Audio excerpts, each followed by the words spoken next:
Hi everybody, today I'm going to be talking to you about some research that we have been doing at the University of West Georgia that has essentially explored various correlates of exceptional experiences that occur in the context of a Psychomantium experiment. So essentially we've focused on individual differences, physiological correlates, but also environmental correlates of exceptional experiences. In addition to this, we've also looked at the subjective experiences and understood a little bit more about the qualitative nature of exceptional experiences that happen under these circumstances. The Psychomantium paradigm or procedure was developed by Raymond Moody as inspired by reports across different cultures and throughout history of human beings' attempts at interacting with apparitions of the deceased via gazing at shiny surfaces. So Moody's procedure in particular uses mirrors and mirror gazing as a process to induce a sort of altered state of consciousness that leads to experiences of apparitions of the deceased. Essentially, the Psychomantium involves a combination of top-down plus bottom-up experiences that interact to lead to exceptional experiences, including encounters with deceased loved ones. So it's a recipe of intention and suggestion that interact with the state of consciousness that seems to emerge via partial sensory deprivation, because oftentimes you're in a darkened room gazing at a mirror.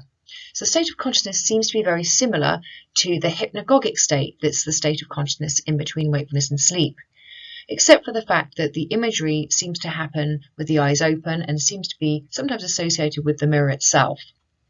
There are a range of different exceptional experiences that do occur under these circumstances, and these do often include interactions with the deceased, sometimes very lifelike ones, other times not as lifelike, but still a range of phenomena do emerge. Moody talked about how just prior to these experiences, people might have a sense that the body becomes heavy, the mirror becomes cloudy, and then there might be experiences of light sometimes, and other figures and information exchange. Harrott and Villanueva found that the process is also conducive to psi. So there is the idea that you can have enhanced access to information that is not usually available to you in this particular state of consciousness. Some interesting research by Radin and Redman, which is really the inspiration for the current research, found that exceptional experiences under these circumstances may seem to relate to anomalous interactions between the person and the environment. So their study in particular focused on a range of different correlates, looking at physiology and subjective experiences, and found that there were interesting things going on when there was an apparition in the room, or when there was felt to be an apparition in the room. So it looked like there were these anomalous interactions, as if to say a ghost-type experience might be a co-creation between the person and the non-local and perhaps local environment. So our own research particularly focuses on individual differences and exceptional experiences, as well as looking at other correlates. So prior research indicates that we should focus on people who have already reported a deceased personality encounter. And so our own study did try to recruit people who'd already reported an encounter experience or another type of apparition. Previous research also has found that those who score higher on fantasy proneness and those who score higher on temporal lobe ability are also more likely to have exceptional experiences of encounter in the context of the Psychomantium. We can also extrapolate from other research that has looked more generally at ghost experiences and the correlates of ghost experiences. And what we see here are that there are lots of correlates, but what particularly stands out and what informs the current study is that there is an association between having thinner psychological boundaries, being more sensitive to the world, and synesthesia and encounter experiences outside of the lab. So our study particularly focuses on those things with a core focus on synesthesia. So for those of you that don't know what synesthesia is, I've tried to depict it here in how I describe synesthesia, and I've put a picture on the right-hand side of one form of synesthesia. Synesthesia is essentially an experience in which there is an extra response to an inducing stimulus, so a concurrent experience. So the example I've got up here on the slide is that this person has multiple synesthesias. They have colours for letters, but they also have genders for letters. So this illustrates how some synesthesias can work on multiple levels. So our idea was to really explore how that might relate to experiences of presence in the context of the Psychomantium. Previous research suggests that synesthesia is implicated in exceptional experiences, in particular exceptional experiences that are external experiences, including apparitional type phenomena. So we thought this would be interesting to look at with regard to experiences in the context of the Psychomantium.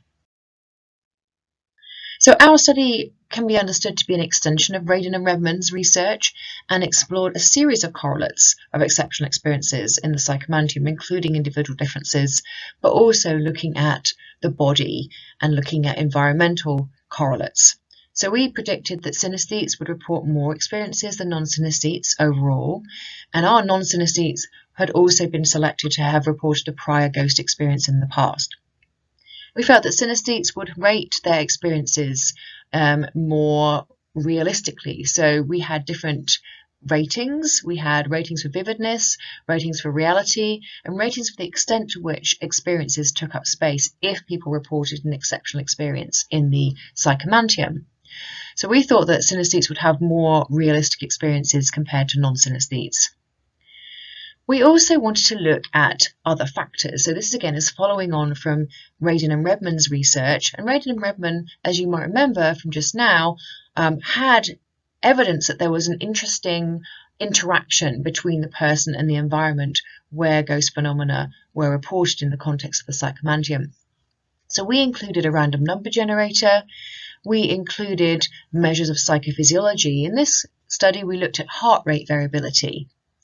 We also looked at local measures of electromagnetism with a very simple EMF meter and geomagnetic values as taken from the government's website. So this was done after the fact, so we could see whether there were fluctuations on various days and whether those fluctuations had any relationship to any of our variables. We looked at boundary thinness and creativity. So if you think back to the previous slide, Roll's work found that fantasy proneness related strongly to Psychomantium exceptional experiences of an encounter variety. So we thought that those things would relate, boundary thinness and creativity.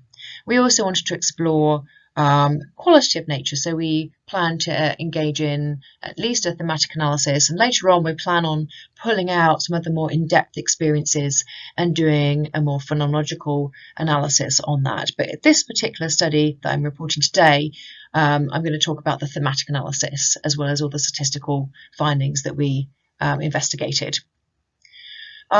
At the bottom here, you'll see as well that we were also interested in anomalies that might be captured on camera. So there's obviously some discussion and debate about whether it is possible to capture a metaphysical entity on film, but we wanted to compare between a baseline and a Psychomantium condition to see whether we had anomalies appearing more on the camera film when there was a Psychomantium condition, when somebody was in a room. And we also wanted to look at how that might relate to whether people had experiences compared to where they did not. We recruited 30 people to take part in our study. We wanted to make sure that everybody had had a prior experience with an apparition, and so everybody in the study had had some form of apparitional experience, as identified by their responses to a previous survey that we conducted as part of a wider study. We also wanted to make sure we had people who had synesthesia as half of our participants. So 15 were controls who had a prior ghost experience. 15 people had a prior ghost experience but were also synesthetes or had synesthetic tendencies. So the way in which we identified synesthetic tendencies was with a question, and then if they answered yes, they were asked to provide a few more details. Later on, I contacted them again to follow up and invite them to take part in the Psychomantium study, and invited them to complete the synesthesia battery to ascertain the strength of their synesthesia. Because sometimes people can have synesthetic experiences without necessarily qualifying as a strong synesthete. So essentially a strong synesthete is somebody who has consistent experiences that regularly connect an inducer with a concurrent. So we use the synesthesia battery, which is pictured on the slide there. Overall, there were 6 males and 23 females, one person identifying as transgender. Ages ranged from 18 to 25, up to the category of 65 to 74. So as noted before, we were very interested in how creativity and measures that ascertain boundary thinness or liminality would relate to exceptional experiences in the context of the Psychomantium. So we included a questionnaire that taps into creativity, and we selected the fantasy questionnaire because it seems to be derived from previous creativity measures and has 2 subscales measuring different aspects of creativity. We also ascertained 2 different aspects of liminality or boundary thinness and included the revised transliminality scale in addition to the boundary questionnaire. We included both of these because although they correlate highly with each other, they are different and they seem to be tapping into different aspects of being thin-boundaried. We included 1 question about synesthetic experiences and a few follow-up questions about those experiences. The question was derived from Hartman's original long boundary questionnaire. The intention questionnaire was something that we created for the purposes of the study, as was the post-session questionnaire. So the intention questionnaire basically asked people to identify the individual that they were going to be trying to encounter in the context of our Psychomantium. So we asked people to come in and try to think about somebody who they knew, or somebody that they did not know, or a famous person they did not know, but it had to be somebody that they had a meaningful connection with. So we asked them to name that person, and we asked them to talk about the relationship between them and the person that they'd selected, and little bits of detail about that person. We then gave some suggestions for how to bring the person into mind, and included thinking about how the person walked, what their voice sounded like, what sort of clothes they would wear, etc. We provided art materials so people could sketch anything that they would find meaningful to connect with the individual. For the post-session questionnaire, we asked people to decide whether they had had a presence experience or not. If they'd had an experience, they were asked to rate that experience on a series of dimensions. So we asked them to rate the extent to which the experience was lifelike, vivid, and taking up space. So we wanted to sort of ascertain how real the experience seemed to be. We had a digital voice recorder that we used to record people's experiences whilst they were in the Psychomantium, and the interview afterwards. We included M-Wave by HeartMath to measure heart rate variability. We used a Celeron RNG that was kindly loaned to us by John Kruth at the Rome Research Centre. We used an EMF meter, which was a GQ Electronics one.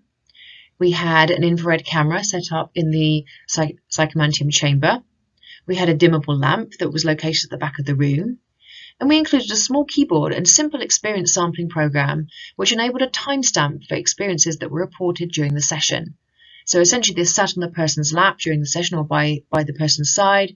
If they experienced a strong presence or strong visual or other experience in there, they were asked to press a button, and that sent a timestamp to the computer.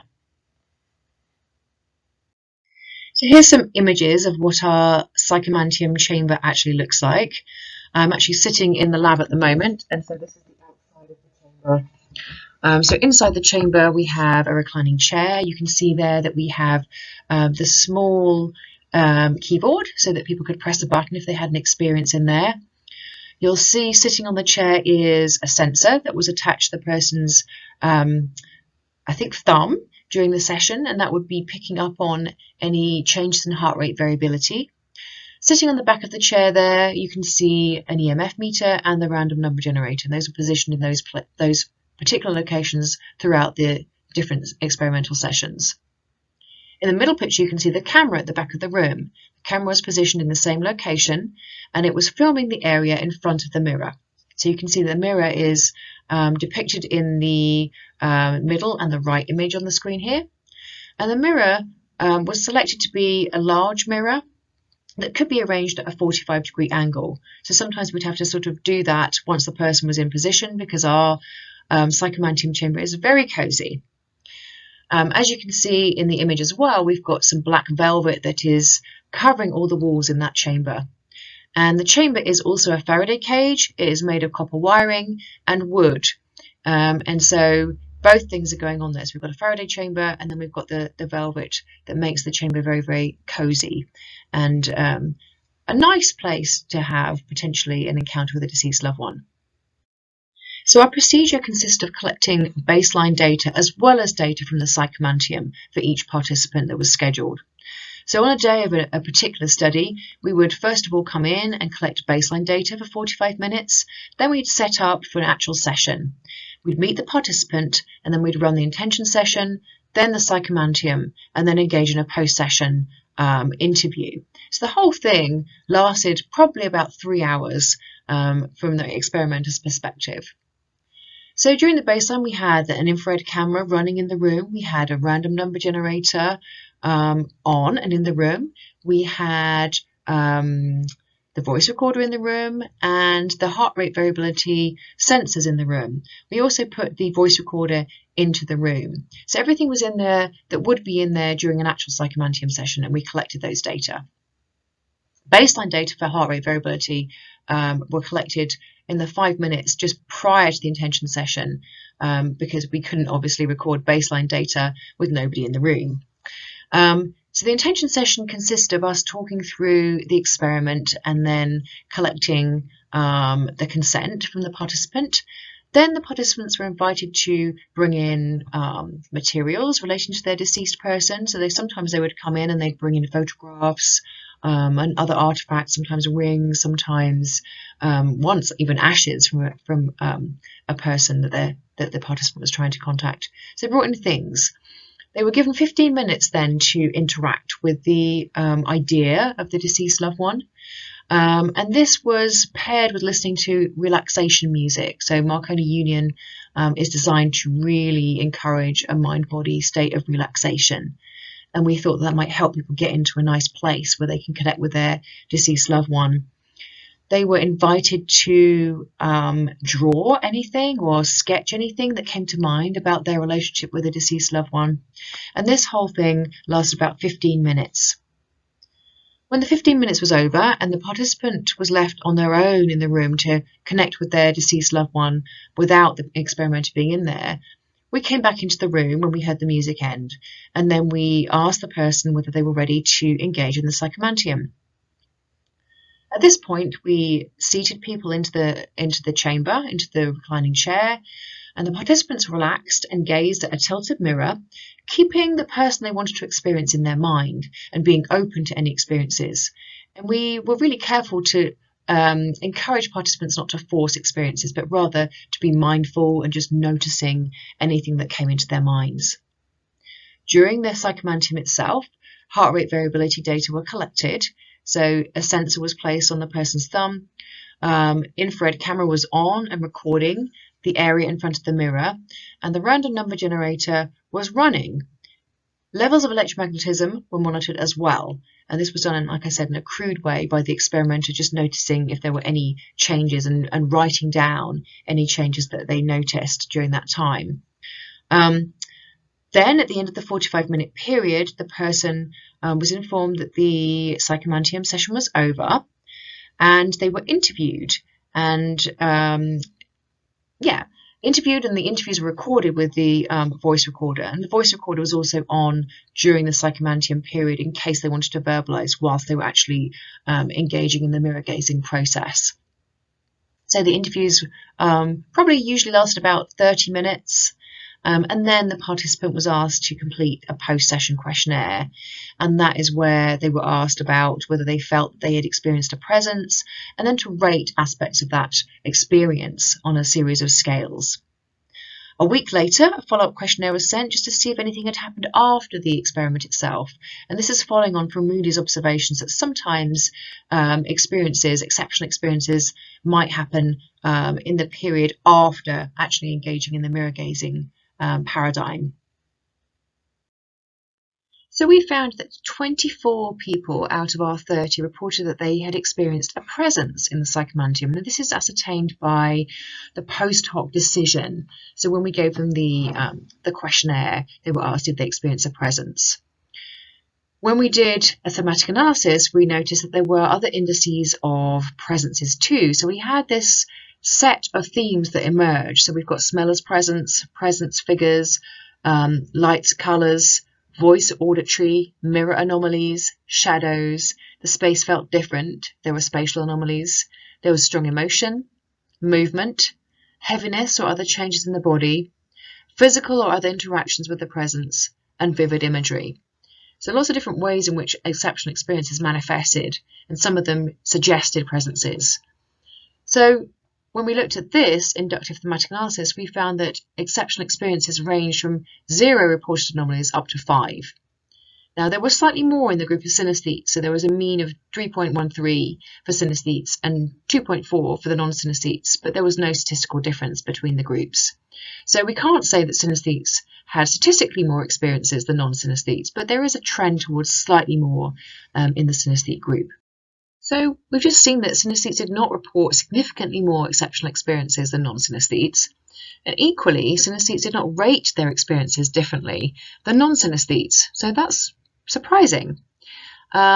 We do see interesting patterns, though, in terms of synesthetic tendencies versus strong synesthesia. And essentially, there does seem to be a difference somewhere going on between those who are strong synesthetes and those who have tendencies, suggesting perhaps that tendencies may relate more to having greater changes in the environment than strong synesthetes, which is intriguing and needs to be followed up in future studies.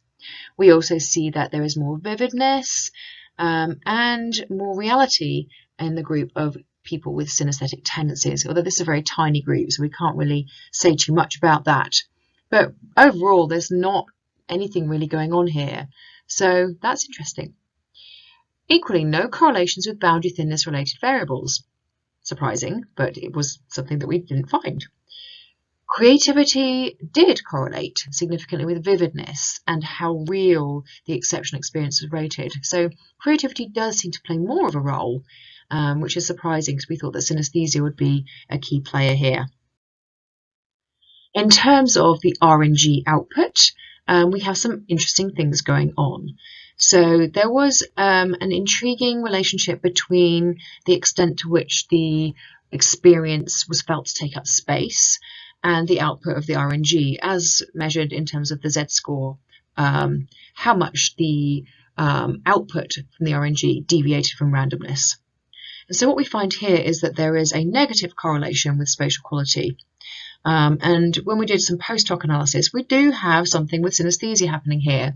So post hoc analysis found that the correlation between the random number generator anomalies and spatial quality was only significant for the synesthesia group. And not only that, but the correlation gets a lot stronger. So it's almost at minus 0.6, which is a fairly reasonable correlation. So we need to look at that and try and understand more about what's going on there. So we also found some very interesting correlations in terms of physical and physiological correlates. So if you look at the slide, you can see that there are relationships between environmental factors and the body, which is interesting in and of itself. But we also see that there are correlations between environmental factors and the extent to which the experience was felt to take up space. We can see that there's a tendency towards a correlation as well between heart rate variability and the extent to which an experience was felt to take up space. So it looks like there might be something interesting going on in terms of perceiving anomalies in the environment in the body, and that being interpreted as something spatial. So what's particularly interesting here is that when we did the post hoc analysis, we found that this correlation was significant for synesthetes only. And again, and in alignment with the previous slides discoveries, we find that it's quite strong. So a moderate to strong correlation of minus 0.62. So it's something that seems like it's potentially real. For synesthetes, there is something going on in terms of picking up on information that is in the environment and experiencing it in terms of presence that has some kind of spatial quality. We also investigated these specs, and you can't really see the spec on this picture very well, and it's very difficult to find a good picture, but I think I'm going to try and scribble on the slide where I think it is. So I think it's right here. So Elena Mayfield was responsible for coding and coding specs. And so what she did was she looked at the camera footage for the Psychomantium and the baseline sessions. Now, she did know which sessions she was looking at, but she was looking for any anomalies. And she was blind as to which sessions had evidence for anomalous experiences in them, and which sessions were associated with synesthetes and which were with controls. And what she found was that the number of specs seemed to range between 0 and 2 for the baseline and from 0 to 5 for the Psychomantium, but this was not significant in terms of the way in which those patterns came about. It did seem to be the case that specs were happening in clusters for the Psychomantium in comparison to just happening as one-offs for the baseline, but we don't really know why that is, and there's lots of normal reasons why that could be. What's interesting, though, is that we do see a relationship between specs and random number generator output. So the random number generator output did not differ when there were specs compared to when there were no specs for the baseline condition. But when we looked at the Psychomantium condition, there was a significant difference there. So it seems to be the case that there is a difference in terms of RNG output when there are specs compared to where there are no specs. And so this could well be spurious, but it's very, very interesting. There was also a significant correlation between the number of specs and the RNG output for the Psychomantium condition. So this looks like the number of specs seems to correlate with a larger deviation from randomness, as ascertained by Spearman's correlation. So again, interesting. We don't know exactly what that means, but something might be going on, and it certainly needs to be looked at in more detail in future studies. So what does all this mean? Well, it seems to be the case that in terms of individual differences, creativity is a much stronger player than both synesthesia and boundary thinness in terms of the realistic seeming nature of the subjective experiences that are reported in the context of the Psychomantium. That's not to say that synesthesia doesn't play a role. It may well be that above and beyond having a prior ghost experience, synesthesia doesn't do too much in terms of subjective experiences. And creativity is stronger there for subjectivity. Synesthesia may play a more intriguing role, a more moderator role. So when we look at the extent to which an experience was felt to take up space, that did not relate to creativity. It related more to the physical correlates that we were looking at.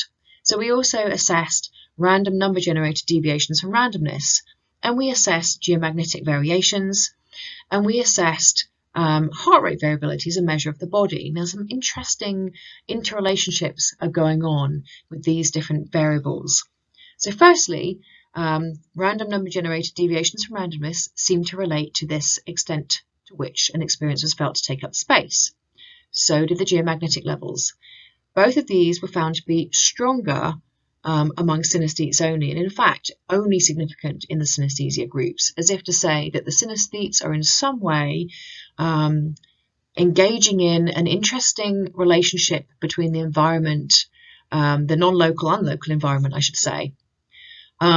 So it may be that the synesthetes are more aware of information in the body, and that is in some way playing into this interesting recipe for an experience being felt to take up space that seems to have an impact on the random number generator, and also correlate with geomagnetic fluctuations. Now, it's difficult to say what the correlation, what the causal pathway is here, because it is just a correlation. But it's certainly an intriguing set of correlations here.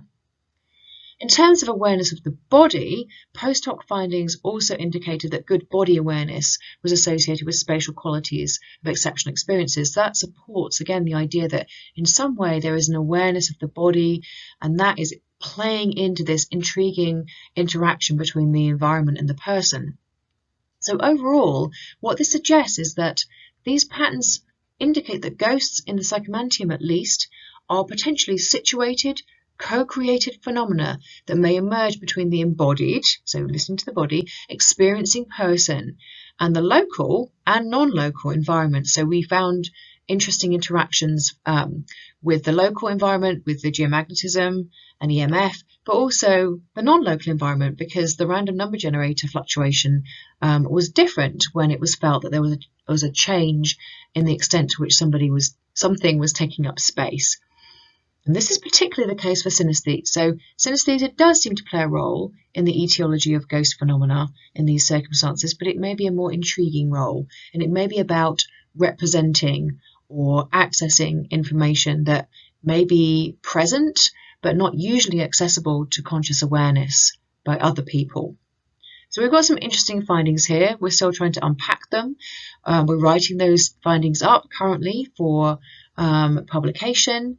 I'm very excited to see if you have any questions or comments, or can offer any insights into our intriguing findings.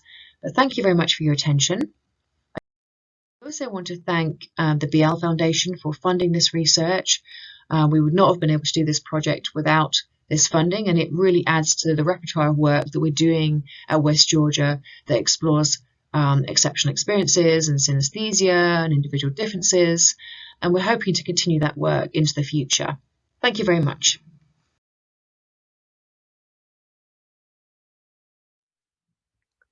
Namaha.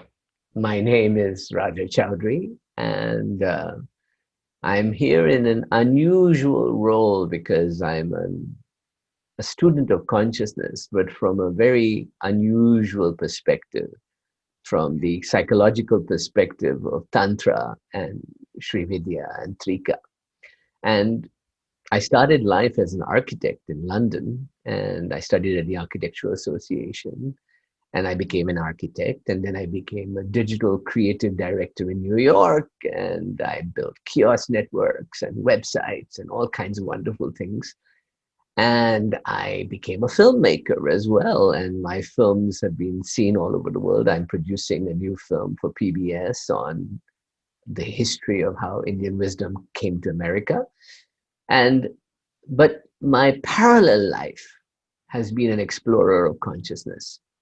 And I came to consciousness accidentally. I'm what you could call an accidental mystic, though I'm probably an atheist. And the way I came to consciousness was that I discovered through hallucinogens and plant medicine a vast universe when I was about 28 years old. And this opened up a series of experiences for me that led me to begin to believe that if I was to pursue this inner training or inner shift in consciousness, I could expand my mind and I could discover portals into other states of being that were not ordinarily available to most people. And I'd seen them in the states of hallucinogenic states of consciousness, but that was not enough. And I took it upon myself, because I'd come from a Kali and Tantric background in my family, even though I'd been an atheist most of my life. And I started looking at the history of what is now we call Kundalini and Trika and Tantra. And I took initiations, and I discovered a whole parallel life in my early 30s that led me to this point. And the study of Indian wisdom that I discovered was not religion. It was psychology and neuroscience. And what I realized very early on was that the ancient seers and seekers and rishis of India were actually experimenting with consciousness. And if you look back at the Rig Veda, you see this idea of the elemental, looking at nature, looking at the 5 elements, looking at wind and water, and then trying to see it internal to ourselves and the macrocosm and the microcosm within you. And so you can see these early attempts at psychology that were going on in 1500 BC and in the valleys of North India and South India. And then you find that we discover in the later stages through the Upanishads and Buddhism and Jainism, a psychological effort goes inwards, and we start talking about that there is a vast consciousness behind the whole universe, almost like a panpsychic God of Spinoza that seems to be sitting there, who we are in the play of that divine mind. And the human effort is to free itself from this binds of karma and body and physical limitations to go towards that mind. But then something very unusual happens in India around the 4th and 5th and 6th centuries AD. A series of experiments begins to happen at the fringes of Indian society, outside the main Brahminical and city civilizations and Buddhist civilizations. And these dialogues, these experiments, are what we today call Tantra. There was a series of books and treatises written called the Agams that led to a kind of dialogue between, very strangely, between the human being, the human body, the human consciousness, the human limited consciousness, and the potential of that vast consciousness that seemed to surround all human beings, that they seemed to feel that we were part of something bigger, collectively or in nature or at the source. And these dialogues came to be known as Tantra, what we now know as Tantra. And this was a vast experiment that happened at the fringes of Indian society. And still, if you say the word Tantra in India, it's considered to be extremely fringe. And it includes Shaktiism, the worship of the sacred feminine, Shiva, the cults of Trika. All of these are parts of this idea. So what happened was that this great dialogue starts to happen. The early scientists or neuroscientists of India in the 5th, 6th centuries were exploring this idea that we were embodied consciousness, and the only way we could have an experience of the other was through expanding our own consciousness. And you can imagine that they did it earlier through soma and hallucinogens, and then through detachment from reality and the body through yoga and Buddhism and all these teachings and Upanishads and Maya and the illusion of life. And then you get to this point where the body becomes sacred. We actually can awaken and expand our consciousness in the body. And this is where Tantra comes into being.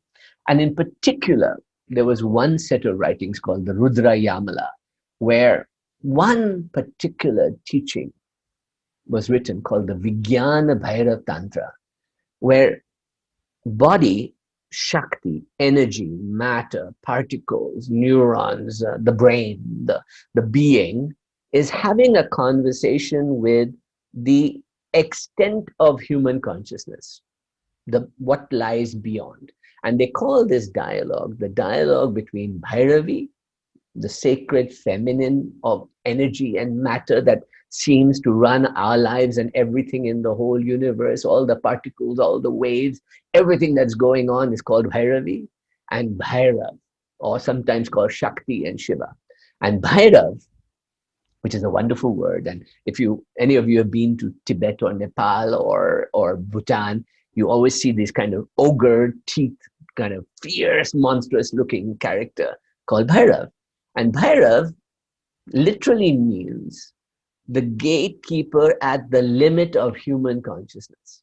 That means that if I stand at the precipice of my senses, my being, all of these things, and I come to the edge, if I am about to fall off that edge, the experience of that terror, yet that awe and curiosity is called Bhairav. So the dance is between me, little me with my consciousness, my senses, my fantasies, my illusions, my limited nature of observation that I have, and the edge of consciousness, which I might just fall into. And if I can have that dialogue, the tantrics believe that an entire universe of potentiality opens up for us. So I'm calling this the Conversations with the Void, and it's the name of a series of courses and books and things I want to do right now called the Conversations with the Void. And I want to share that with you because it has a lot to do with, a lot of dialogues going on today in panpsychism, in Spinozan theories of mind, and we need to consider the fact of the idea of a non-local consciousness not being necessarily the case here. What they were doing was they were expanding awareness and attention of human consciousness to a point where we came to a tipping point. And if we go over that threshold, we suddenly realize that we become an observer watching all consciousness being. This was the great revelation that occurred in Tantra, which is that I am both the observer and the particles and waves and being that is doing the actions that seem to be observed, looking up at that observer and reaching towards it. So the Vigyan Bhairav Tantra is a great dialogue. So the body, Bhairavi, Shakti, asks Shiva, asks Bhairav, what are you? When you close your eyes and meditate, what do you see? What lies beyond all these rituals and processes of being human, of my mind, my awareness, my dream state, my deep states of consciousness? What is there? And so Bhairav, consciousness, is having a dialogue with Bhairavi. And instead of explaining what that is, Bhairav teaches her 112 haiku type little meditations to go into the void and become the observer. And that void they call the Turiya state. So what we have is that in the Indian psychology of Tantra and Yoga and Vedanta, this idea of 4 states of consciousness exist. The first state, called Jagrat, is all about the senses, the body, the biology. Jagrat means the waking state. That means that the world I perceive with my senses, my attention, my seeing, my hearing, my senses, all of this I create a construct of a reality around me. But I realize soon that that's not reality, that there is more that my consciousness is not perceiving at that level of vibration. And there's this whole other world I live in, which we call swapna, swapna, S-W-A-P-N-A, swapna, which means that the world I construct in my mind, the fantasies, the dreams, the future, the past, the memories, all of that, I'm never fully in the moment of attention observing phenomena. I am always in the future or in the past or in some fantasy. And then they say there's a third level of consciousness, which is kind of deep rest, tranquility, which is like sleep, deep sleep, where the mind stops chattering, the body stops overactivity, and I go into a kind of tranquility.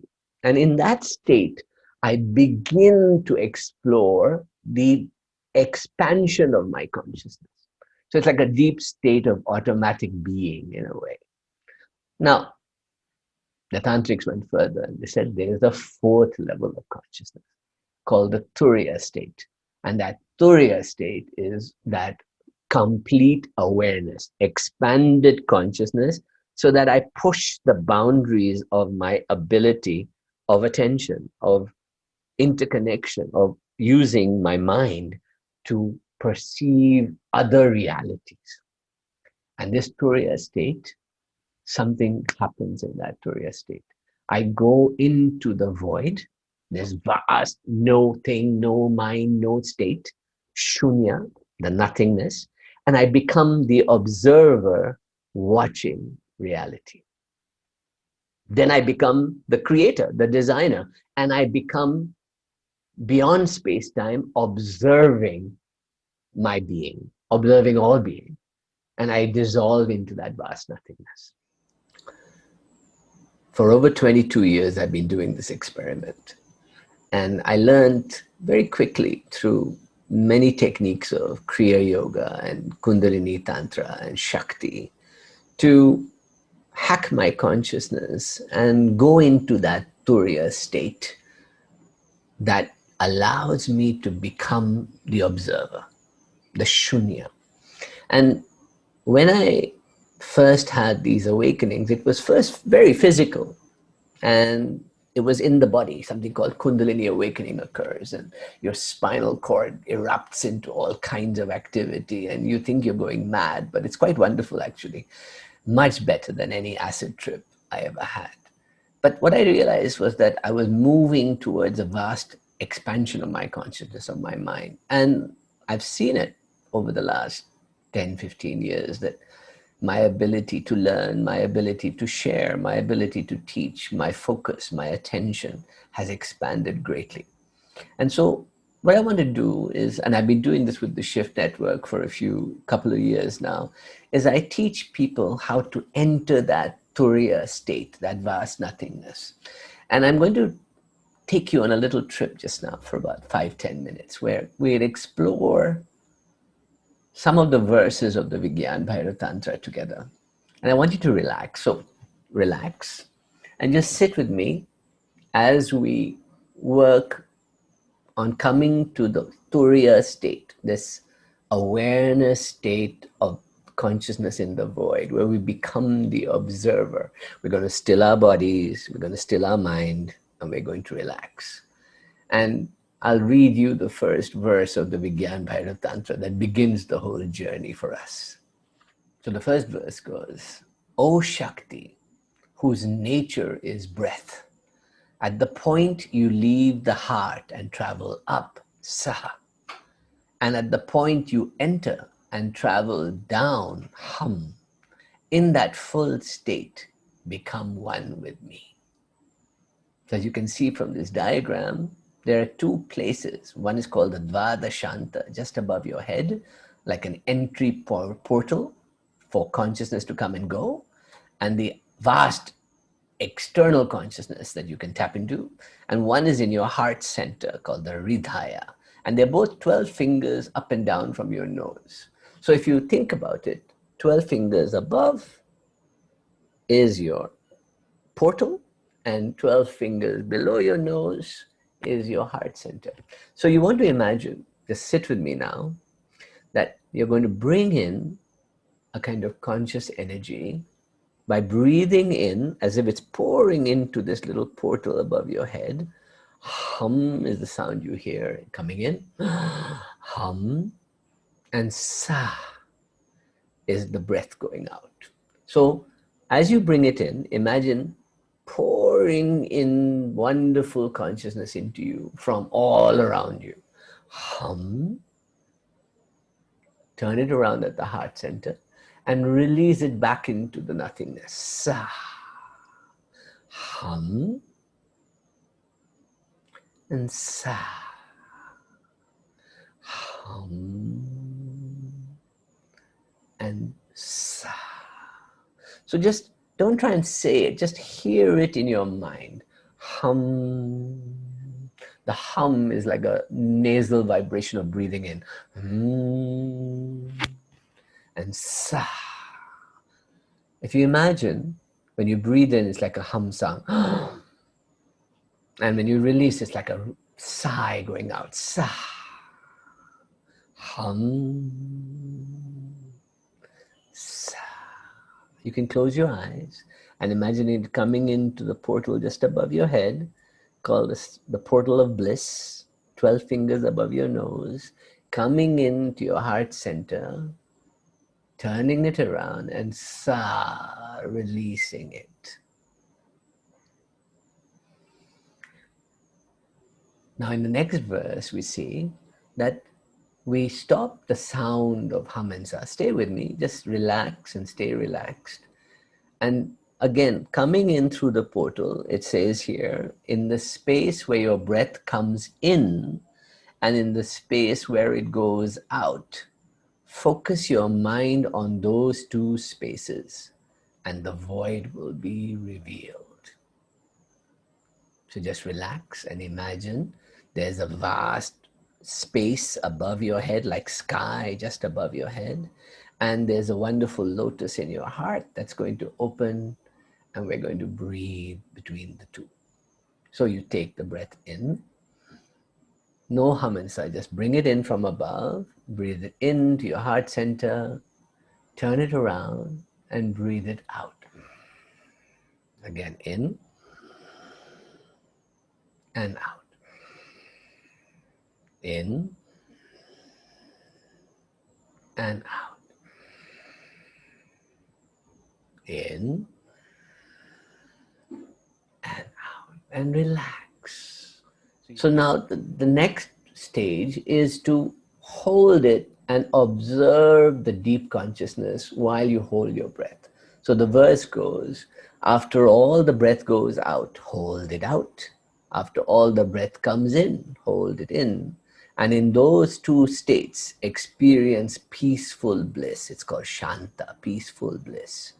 And then absolute peace comes and I am revealed. That's Bhairav saying, I am revealed. So if you come back to me, just watch. Take a deep breath in from the portal above. Bring it into your heart center. Hold it there for as long as you can, maybe a count of 10, and just hold it and put your mind at the heart center. And now, after a count of 10, let it out. And this time hold it out just above your head, gazing upwards into your head. And bring it in and hold it at your chest. And you start feeling a kind of tingling, good feeling in your heart when you do this. A kind of bliss will begin to come. And now release it again. And you'll feel a vast sky forming above your head. Bring it in. And the longer you hold it, the more all thoughts will stop. You will go into a no thought state. And you'll start feeling a vast openness, as if you are observing a tranquility, an ocean of bliss, and you're just watching. Your body is stopping, your mind chatter is stopping, and you're just relaxed, and you breathe out, and gazing up into the dome of your head, you just relax. Breathe in again.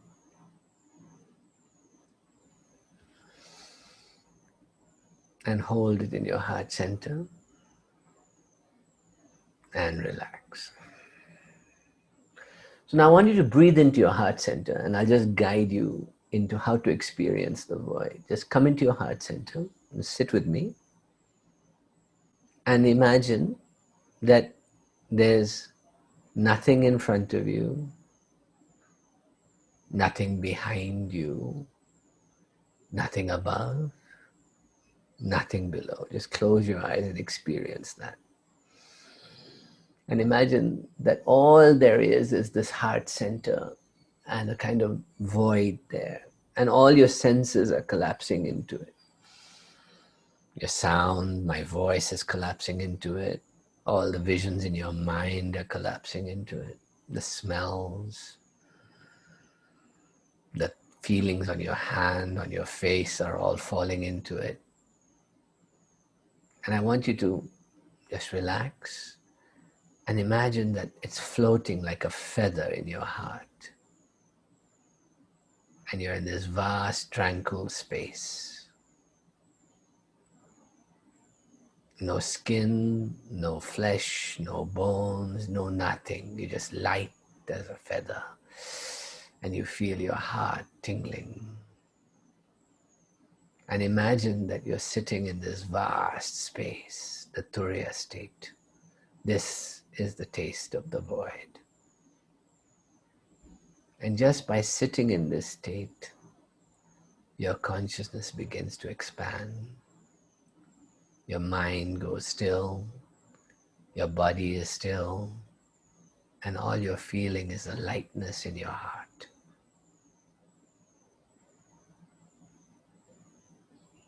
And just relax and observe the tranquility of this state. Now, I can't do all this today, but if you want to continue this state of consciousness, you can join me on one of my courses at the link below. And the most beautiful teaching of the Vigyan Bhairav, the most beautiful teaching of the Vigyan Bhairav Tantra says that in this state, in anything you do, walking or talking or laughing or working, move your mind to that heart center over and over again. And each moment then becomes a chance to be born again. So with each hum, you can be born again. With each sa, you dissolve. And so it's like being born, hum, and dying every breath. 21,500 times a day, breathing in, breathing out, and becoming aware that anywhere you look, you can sense this consciousness. You can just feel it. You can see it. You can see it everywhere. And the Vigyan Bhairav Tantra teaches us to hack our consciousness so that we become observers of our own consciousness in action. We transcend space and time and we begin to observe. So if you want to take this further with me, do join me at www.1000sunsacademy.com, and who knows where this could go. Namaha and blessings to all of you. Thank you.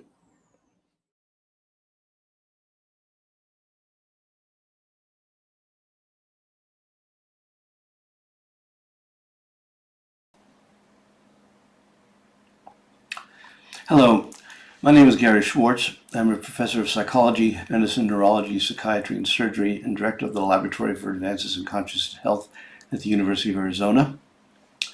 This video presentation is titled A Computer-Automated, Multi-Center, Multi-Blinded, Randomized Control Trial of Hypothesized Spirit Presence and Communication. It's part of the Concurrent Session 23, Non-Local Consciousness at the 2020 for the Science of Consciousness meetings. This presentation is dedicated to Carl Sagan, the distinguished astronomer and skeptic who was famous for saying extraordinary claims require extraordinary evidence.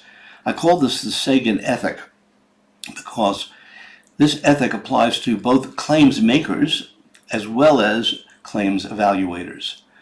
So what I'm suggesting is that we all have a responsibility, both those who make claims and those who interpret, evaluate claims, to look for and see whether the evidence justifies the claims. Now this presentation is in 6 parts. We're going to look at extraordinary claims requiring extraordinary evidence very briefly. We're then going to consider also briefly historic ITC research versus controlled laboratory research and what some of the differences are. We'll then talk about the need for randomized controlled trial methodology in contemporary science. We'll then talk about a description of new RCT hardware, software, and methods. Then we'll briefly look at exemplary findings.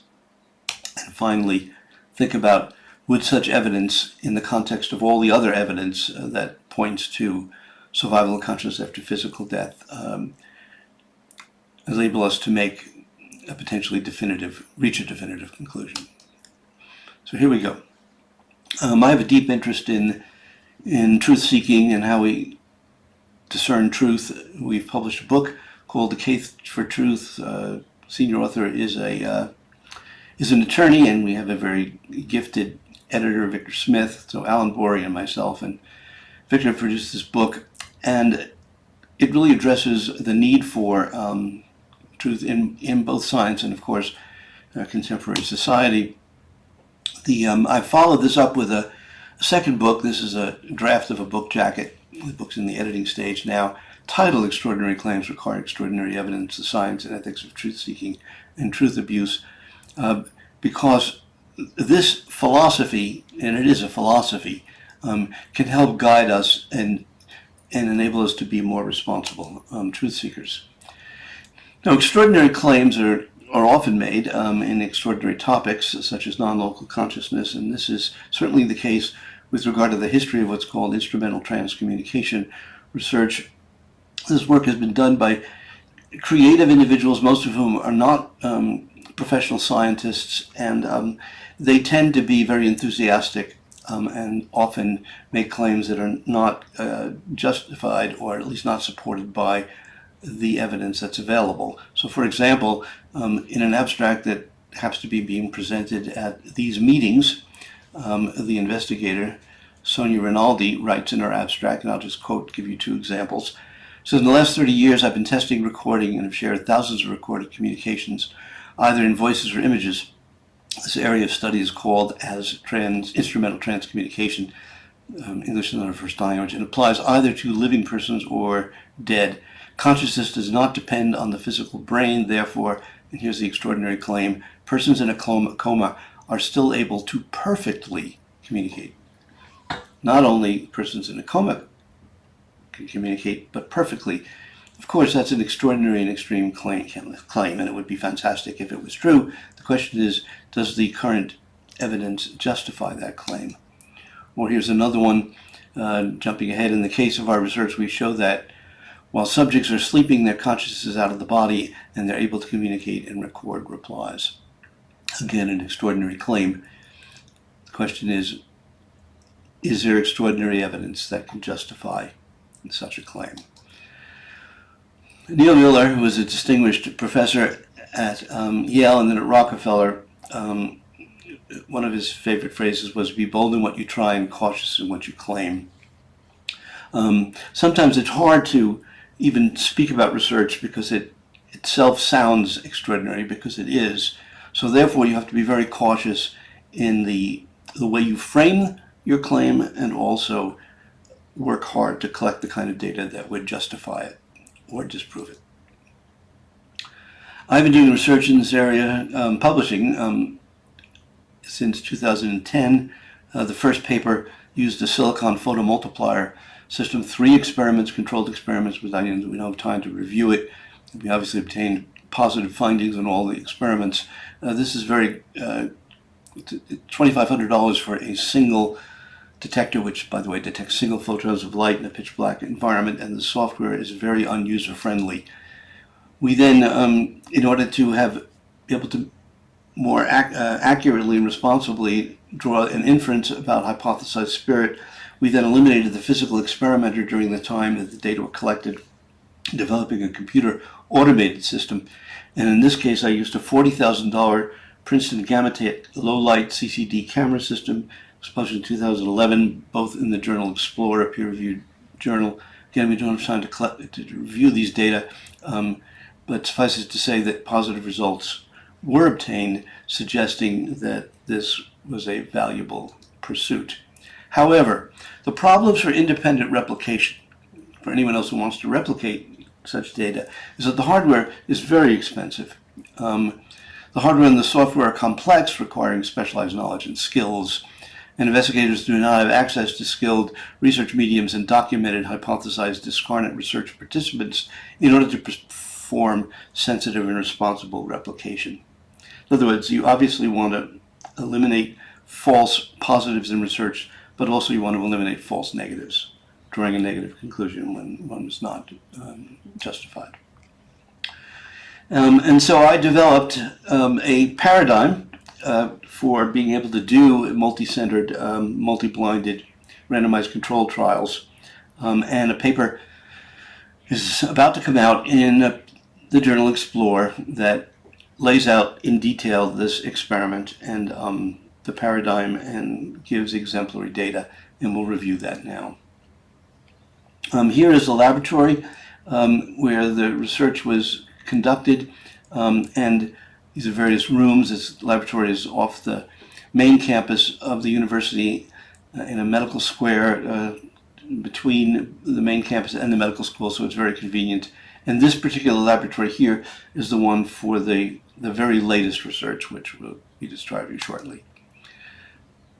This is a copy of the abstract that you have seen and can read, so I won't review it here, but it gives the overview and some of the details, and now I'll just show you images of what those are. First of all, the task is based on the I'm not a robot task that many of you may be familiar with online banking, for example, which requires some an intelligent being to be able to discriminate, for example, whether, for example, something is a vehicle or not. And it will show a portion. You have to pick individual squares. And we would present individual slides with a portion of these 4 images. And if I asked you which of these 2 were vehicles, I suspect you'd have no trouble making that discrimination. Therefore, this task is both interesting for our hypothesized participants, and it requires that they themselves understand what's going on. The paradigm we use uses a very turns out to be a very sensitive instrument, but not designed for this purpose. What's called a plasma globe, employing a Tesla coil and an inert gas. We have a webcam. This is not one. This is an expensive camera, which was the earlier version of what we were doing. A box then covers them, so it's completely light tight, and we have a monitor above so that the hypothesized spirit or a physical person can be instructed to do the task. In the case of our hypothesized spirit participants in this research, a yes response was defined by placing their hands literally inside the box. I know that's an extraordinary claim, but that was the paradigm we used.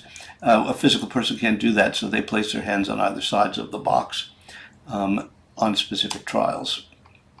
Now, this is a bit complicated. It's in the journal article, but the basic idea is that you have individual frames. You're collecting 30 frames per second. And here, this is during a baseline pre-question, and this is post-question when their hands are either on the sides of the box, and this is a physical person, or their hands are in their lap. You look at these individual frames, and you would never be able to tell that anything. It looks pretty random. Also, when you average all of these frames in a baseline pre-question or during the response condition, looking at them per se, it's very hard to see a difference. But when you do regular and consistent, what are called, delta scores, so we subtract the baseline from the post-question condition, you now reveal that the deltas reveal the subtle patterns that then become easy to see. So you can see when your hands are on the side of the box, there's an increase in light brightness, relative increase in the average light brightness, because the light is drawn toward one's hands, even though they're outside the box. And when your hands are in the lap, you can see that it's much less. Then you can take this and subtract this, and you get what's called a double delta. So this is what a physical person does. This happens 100% of the time with hands outside the box using the double deltas. Here's what happens when you use hypothesized spirits. Now these images here, by the way, had to be amplified 100 times in order to see the subtle changes. And this is when they were doing the actual I'm not a robot task, and here is when there were no participant controls. Were literally the task was run, but nobody was participating. And lo and behold, you'll see that there's a similar pattern to what a physical person does when a post-physical person does this task compared to controls. You then look at what are called regions of interest, where you know where to look based on what the physical person does. You can apply the same kind of pattern to the hypothesized spirit participants, and that's what these findings were, which are included as exemplary findings in the paper. And this is what the hypothesized spirit participants pattern shows for these ROIs, and this is what the no participant control trials show, and the results are clearly significant. In the current research that we're now doing, the latest research, we have this laboratories located in different locations. So for example, right now we have a laboratory in Arizona and a satellite laboratory in Ohio. The paradigm is multi-blinded, and there are both HSP sessions and NPC, no participant control sessions, done in a completely randomized trial paradigm. Each laboratory has 2 computers, so you can see that here's this screen is a monitor, a single monitor, which is actually on this laptop here, which has cameras which are, as you can see, looking One's looking at the door, another one is looking at the box. It's a security system. And also we're recording temperature continuously, relative humidity, and also measuring the sound in the room to make sure that we know when the audio files are playing. The images on the right, these are two separate monitors. You can see there's one here and there's one here. This is the Aqua software, this automated software that runs the experiment. It also has a camera that looks at the doors as a secondary verification. These are incremental displays of the double delta scores. This one is going on in Arizona, and this one here is one that's in Ohio. And the way the paradigm works is that on a given evening, the 4 hypothesized spirit participants are instructed to either go to Arizona or go to Ohio. And if they go to Arizona, then all of the Ohio data is no participant control. If they go to Ohio, all the Arizona data is no participant control. Experiments run in the middle of the night. 16 sessions run. Each session has 24 trials. So each hypothesized spirit participant does the experiment 4 times. The individuals who are checking on their computers and making sure that all the technical stuff is going on, we're completely blind to which on a given night the hypothesized spirit team are invited, and we run a total of 24 nights of data for a given experiment.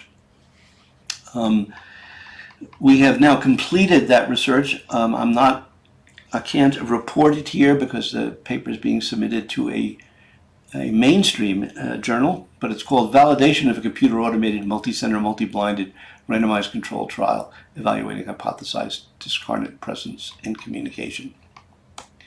So, let's imagine for the moment that this very complex, sophisticated experimental design not only is run effectively, but the results continue to be positive, producing replicable patterns. How can they be explained? Well, there are 6 primary alternative explanations that we need to consider. First of all, are these simply chance findings? It's the first question you want to ask, and if you collect enough sections under enough controlled conditions, you can rule out the chance hypothesis. Secondly, is there fraud involved? Are experimenters engaged in fraud? Well, we have many levels of fraud detection built into the paradigm so that any fraud that was attempted would be caught. And therefore, it's virtually impossible to cheat in this research. And therefore, I think we've addressed the fraud concern in an effective way.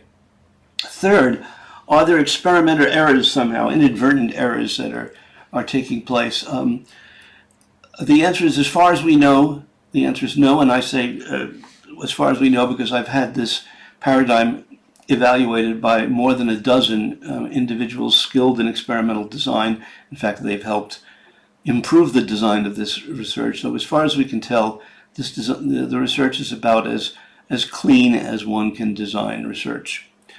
So what are alternatives then to sort of mainstream or conventional explanations? Well, the fourth is what's called super-psi.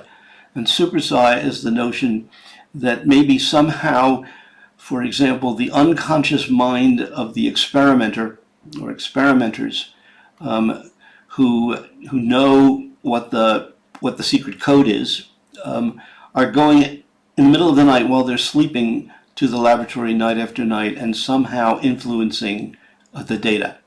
That hypothesis is obviously an extraordinary one.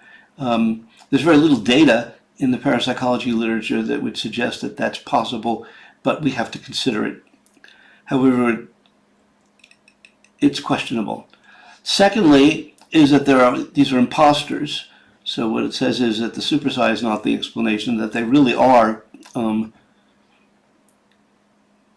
non-physical beings who are able to do these kinds of tasks, but they're not the individuals that you think they are. And that would be is a more challenging hypothesis to question. But again, you'd have to then have data that would suggest that such a thing exists. Part of the reason that we are doing what are called personal identification tasks now is to make it more difficult for an imposter to know all the detailed information of the individuals who are allegedly doing the task. And finally, if those 4 and 5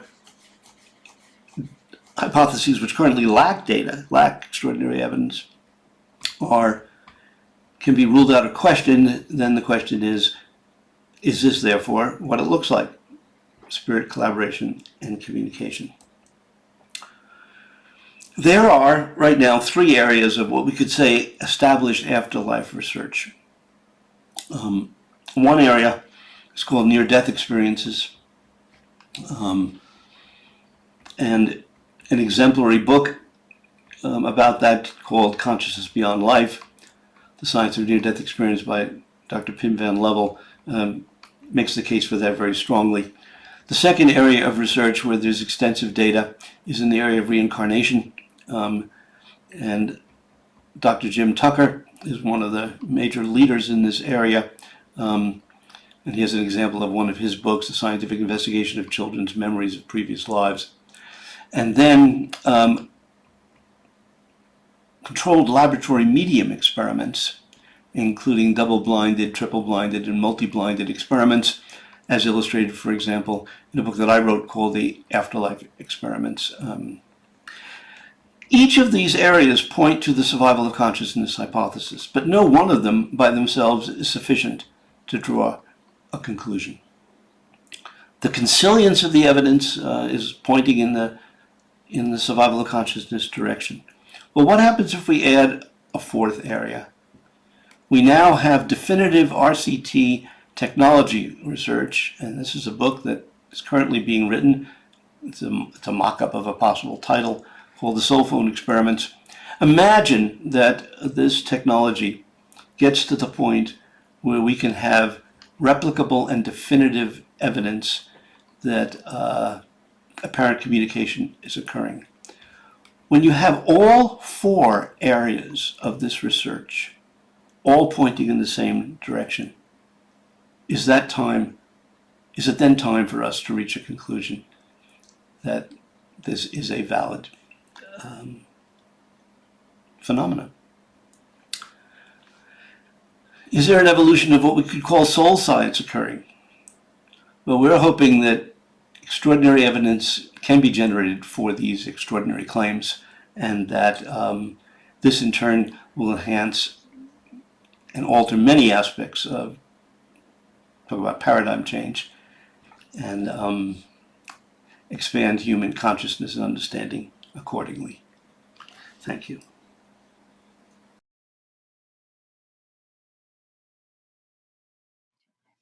I am Sonia Rinaldi, Brazilian, holding mastership and doctorate PhD degrees in sciences of religion, co-founder and research director of the Rinaldi Institute in the United States.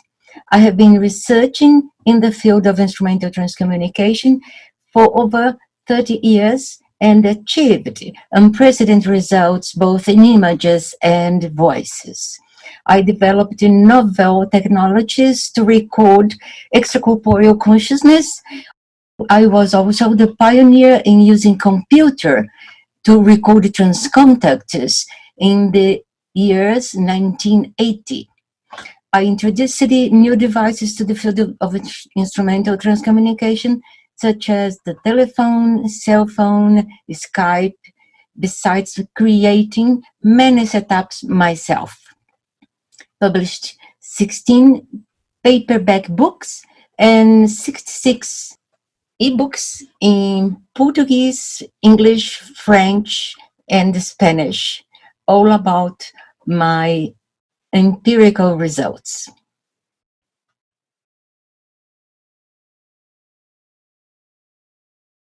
In order for me to explain how and why I came to the hypothesis that a living person could communicate through devices, it is important to mention what happened previously. About 33 years ago, I was inspired to know about the dualism of mind versus brain. As everybody knows, dualism is the philosophy of mind that emphasizes the radical difference between mind and matter.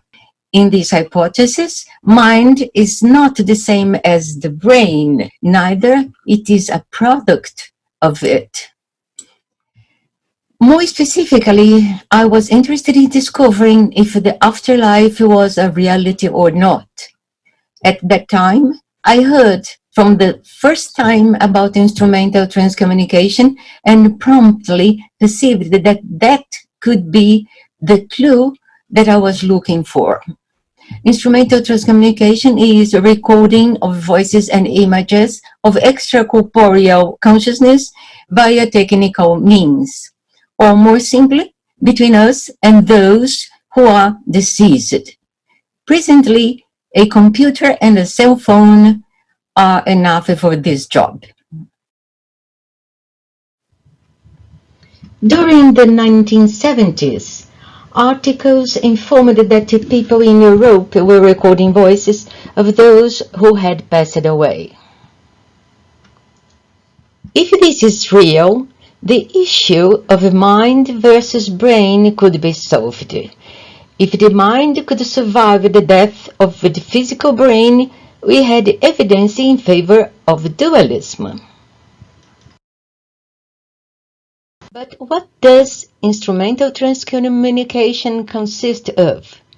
It is techniques that make it possible to establish a conversation with an extracorporeal consciousness and register it in video or sound files. Fast forward more than 30 years, and I will show you briefly the point I have arrived at and the obvious conclusion related to mind and brain duality, as well as how this relates to the afterlife. In other words, what evidence have I found on the question, does our consciousness survive after our death? More than that, can such consciousness communicate with us?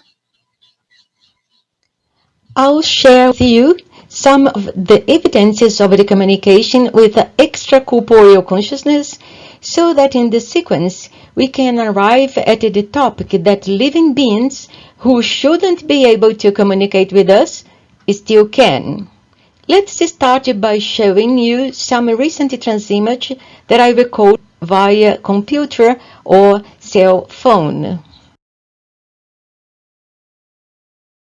This is a transimage of Amber. She died at the age of 25, but she appeared much younger, as it is used to happen to nearly all our recordings. Here we have at right a photo that her mother sent when she was the age of 12 years old. This is Rochelle. She died at the age of 20, and later, after I made the recording, her mother sent me a photo of Rochelle when she was younger, by the age of 10. This is Melissa's apparition, again as a child. Of course, this is done so that the family will be surprised and doesn't have an image or a photo of the child precisely like that.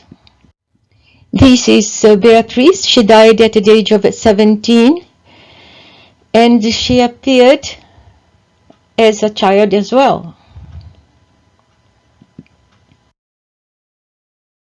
This is Nikola Tesla apparition. In spite that he died with the age of 86, he appeared in the transimage very, very young, and with the difference that he was smiling, and there are absolutely no photo in internet or anywhere, with him smiling during his life. This is Dennis Gabo apparition. He was the father of holography and is working with us. Transmits from the other side to us. Now let's see some examples of a voice communication with extracorporeal consciousness. Here an example from Nikola Tesla speaking. I had asked, Mr. Tesla, when you were alive, people didn't believe that you listened to voices. And he replies, respond to them too. Let's listen. Respond to them too. Respond to them too. Respond to them too. Is that possible for you to appear in image and talk to me? Possible and will. Possible and will. Possible and will. But I went forward, considering that consciousness does not depend on the physical brain. We could suppose that a mind or consciousness of a person in a coma would also be able to communicate. This fact has also been confirmed through research such as studies by the neurologist Professor Adrian Owen and his team at Cambridge University, who published the results of their breakthrough research to implement a bidirectional communication process with subjects clinically proven to be in critical brain impairment states. My hypothesis proposes that implementing a bidirectional process with the subjects in brain impairment states, as patient in a coma, in a vegetative state, with autism, with Alzheimer's, with senile dementia, with a cancer in terminal stages, anesthetized, etc., is possible through instrumental transcommunication.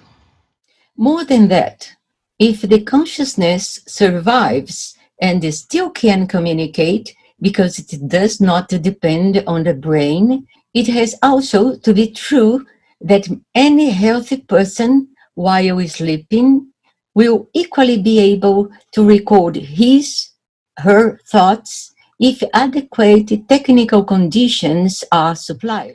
Our studies have resulted in the objective hypothesis that consciousness may communicate in full through technology without the usual means of communication such as speech, gestures, etc. My conclusion is that definitively consciousness does not depend on the brain to communicate. It is a biological property or feature inherent to all human beings.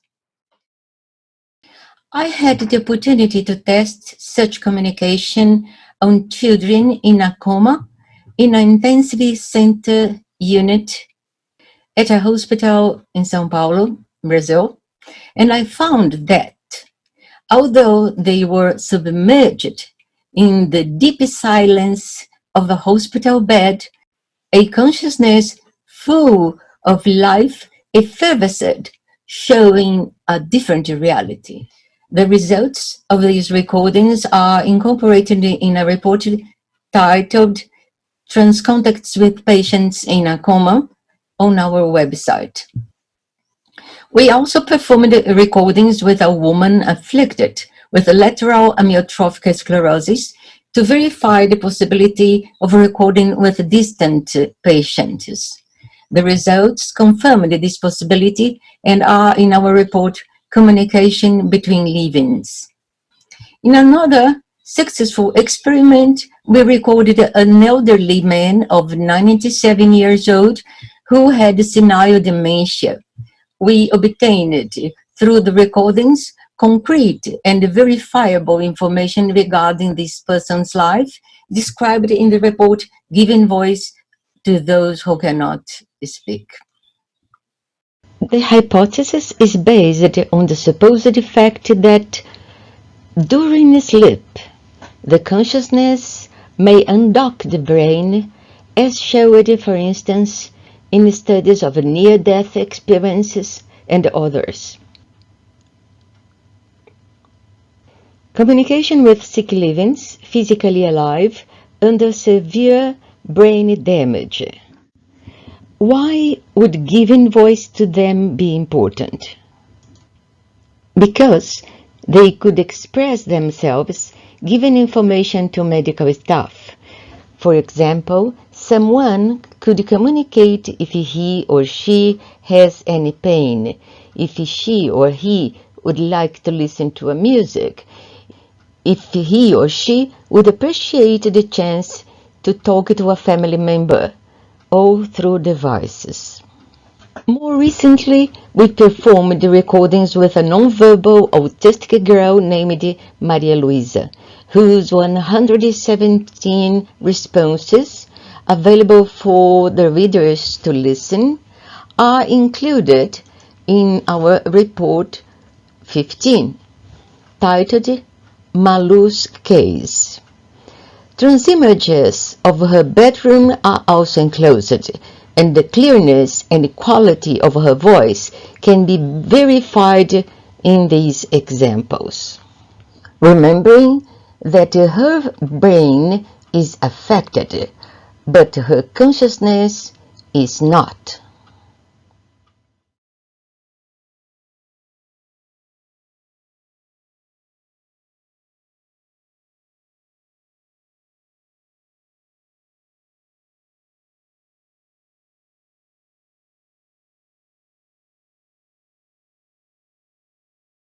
Já pensou como vai ficar contente se você cantar alguma coisinha?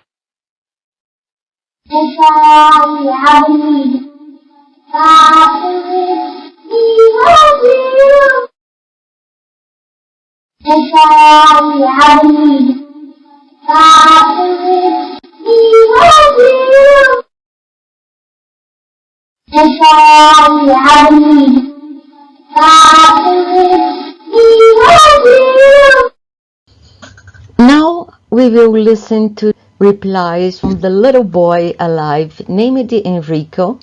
He is Brazilian, 3 years old, and has progressive spinal atrophy.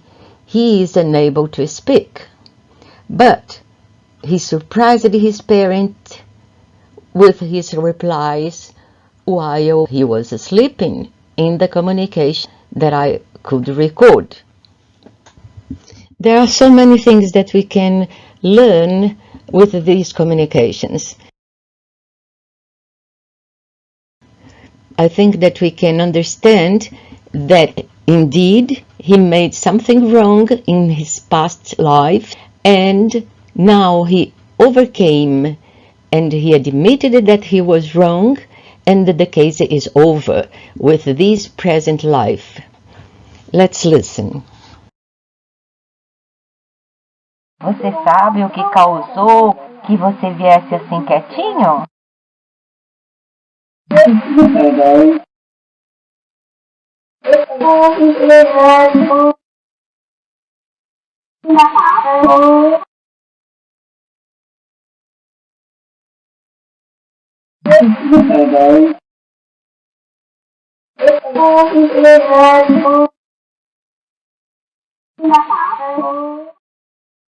Not only were sick people tested, but healthy ones were too. I raised the evidences that anyone, sick or healthy, can communicate during sleep. Also, we tested making recordings while the person during communication, that is, during sleeping, was submitted to a simultaneous polysomnography. This is Carlos. He participated of a sleep study. During the recording, while he was talking to me far away. He was in the hospital making the polysomnography, and I was recording at my home.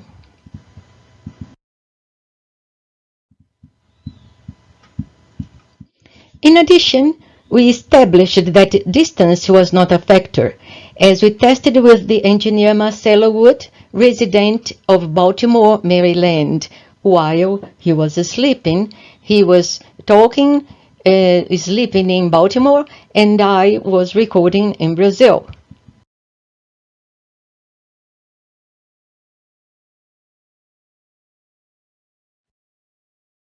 Do you think it is easy to communicate with us?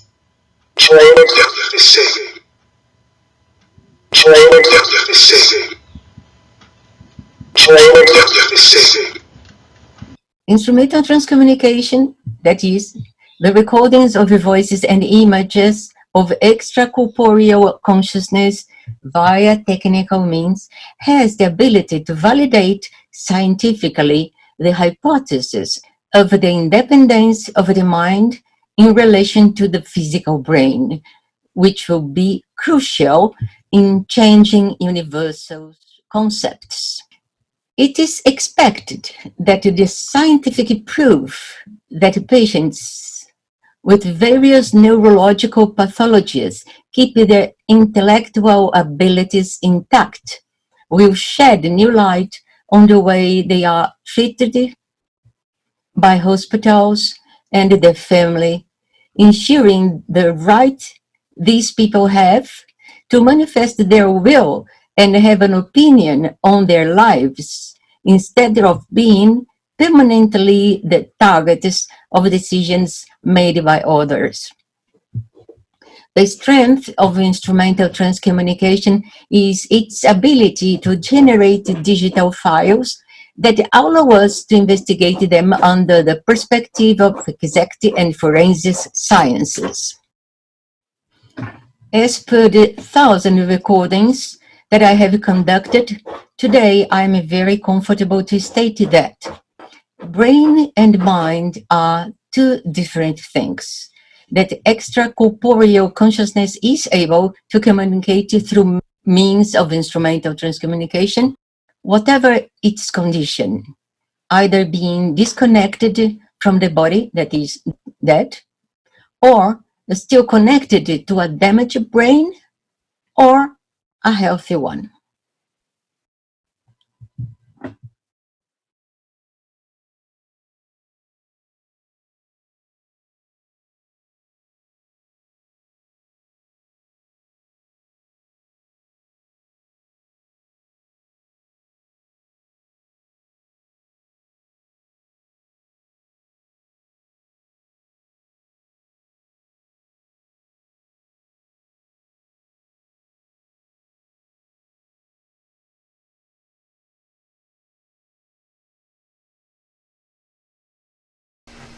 Hello, my name is Arnaud Delorme, and this is a presentation on accuracy and neurocorrelates of blinded mediumship compared to controls on image classification task.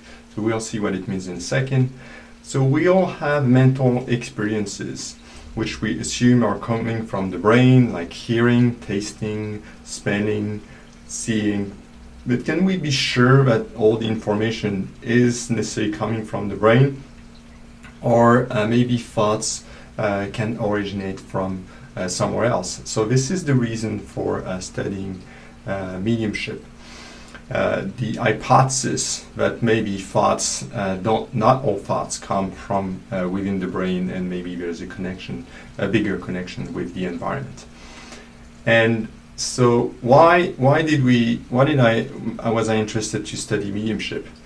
Well, first, psyching and mediums are the only paranormal jobs, so they're easy to find.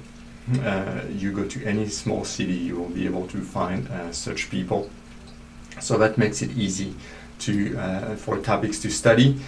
In comparison to psychics, mediums are relatively easy to test, because the first thing they want to do is to convince you that they're in contact with your deceased relatives. So they're going to give you evidential information. They're going to try to prove to you that they're in contact with your deceased relative. It also involves extreme emotion, and if you look at literature, whenever we have this kind of abnormal phenomena, it usually involves death. For example, a twin might feel the death of his twin in another country. So it will usually involve very strong emotion, and so that's what involved here in mediumship. We're trying to talk to deceased relative. Also, there's prior reputable study performed on either images, so in mediums, so some performed by Gary Schwartz, University of Arizona, or Ed Kelly, University of West Virginia, and they tried to see if mediums were accurate or not, and they found some positive results on that topic. And here I want to emphasize that the hypothesis is simple. I'm not trying, my goal is not to prove that mediums communicate with deceased relative. My goal here is to assess whether the information they get can be predicted. Are they just doing code reading? Are they just guessing? Or do they have access to information that they shouldn't be able to access? And so the goal is just to test that hypothesis. And it could be that they're just doing telepathy with the clients at this stage. So it's not this research program is not about necessarily proving that they're in contact with deceased relative. And so this is the first mediumship experiments we realized, and where we had medium come to the lab. We had 6 mediums, and they were doing a period of meditation for about 1 minute, and then we give them a name. So the experimenter gave them a name, like I want you reading about John, and they were asking them 25 questions about John. And the questions, the experimenter didn't know John, so he was double-blinded in that sense. And this is the result for 4 of the mediums who completed the study. And we have target and decoy. So targets are reading that were meant for that specific person, and decoy were reading that were meant for another person. So here you see the blue targets is always above the red decoy. So that means that they were more accurate on this reading, on the reading that was really meant for that person compared to the reading that was meant for somebody else. And we also analyzed people's brainwave. So here we have a subject, and then we record their brainwaves. Here it's 32 traces through time. And then we look what brainwave are embedded in this signal. And so we represent that with a number on the scalp. So here you have the ears and the nose, and then each electrode is represented by numbers. So that represents the amplitude of the brainwave. And we can represent that as an elevation map. And then when we look on top, we can interpret this map. So when it's blue, for example, it means low amplitude brainwave. When it's red, it means high amplitude brainwave. We can also put that in 3 dimension, projected on the surface of the participant. So this is what we found. We divided responses of mediums into 2 categories: the responses with low performance, on which they didn't do well, so the question on which they didn't do well, and the questions on which they did well. And the fact they did well or not was assessed by the person that wanted the reading. So even though the experimenter didn't know who was John, somebody knew who was John and wanted a reading about John, and they assess every single response, saying this response is relatively accurate or this response is not accurate. And this is the scalp topography we got for low performance and high performance. This is an example for one of the subjects in the theta frequency band. So that's in the 5 Hertz frequency band. And this is now in 3D, and we looked at the difference. So you can see that these electrodes here, there was a difference between these electrodes, between the low performance and the high performance. And our interpretation of this is that this region is linked to working memory. So this is called frontal midline theta. So for example, if I ask you to remember a sequence of numbers usually this area is activated. And the more number I ask you to remember, the stronger this area is activated. Here, it seems that it was more activated during the lower performance than the high performance. So our interpretation of these results is that whenever the mediums are able to perform well, they shut down this part of the working memory, so they empty their working memory. We also looked into, so we divided the trials into 3 sets, the low accuracy, medium accuracy, high accuracy, to see if we could find that same trend, and we did. We found this gradual increase in spectral power in that frequency band. We also did a second experiment in which we asked medium to experience different mental states for 60 seconds. So for 60 seconds, we asked them to do a recall, so it's just remember somebody they know. Just think about that person. For 60 seconds, we asked them to listen to a story. For 60 seconds, we asked them to contact a deceased relative. And for 60 seconds, we asked them to make up somebody. And the reason we did this experiment is that a lot of people think, oh, they're just making up things. So we wanted to compare specifically fabrication versus mediumship. Do we have the same brain activity or is it different? And this is the average scalp topography for all the states altogether. And then we look at the contrast compared to this average. And that's the contrast, for example, mediumship, fabrication, perception, recollection. And then we looked at the pairwise difference between all these brainwaves and these different mental states. And this is in the gamma frequency band, so this is high frequency. And we did find some difference. So here the pie charts indicates how much of a difference there is.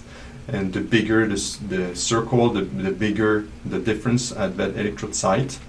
And then we also found some difference between mediumship and fabrication. So it seems that mediumship was different. The brain activity for mediumship was different than the brain activity for fabrication, and different from the brain activity from thinking about somebody, and different as well from listening to a story.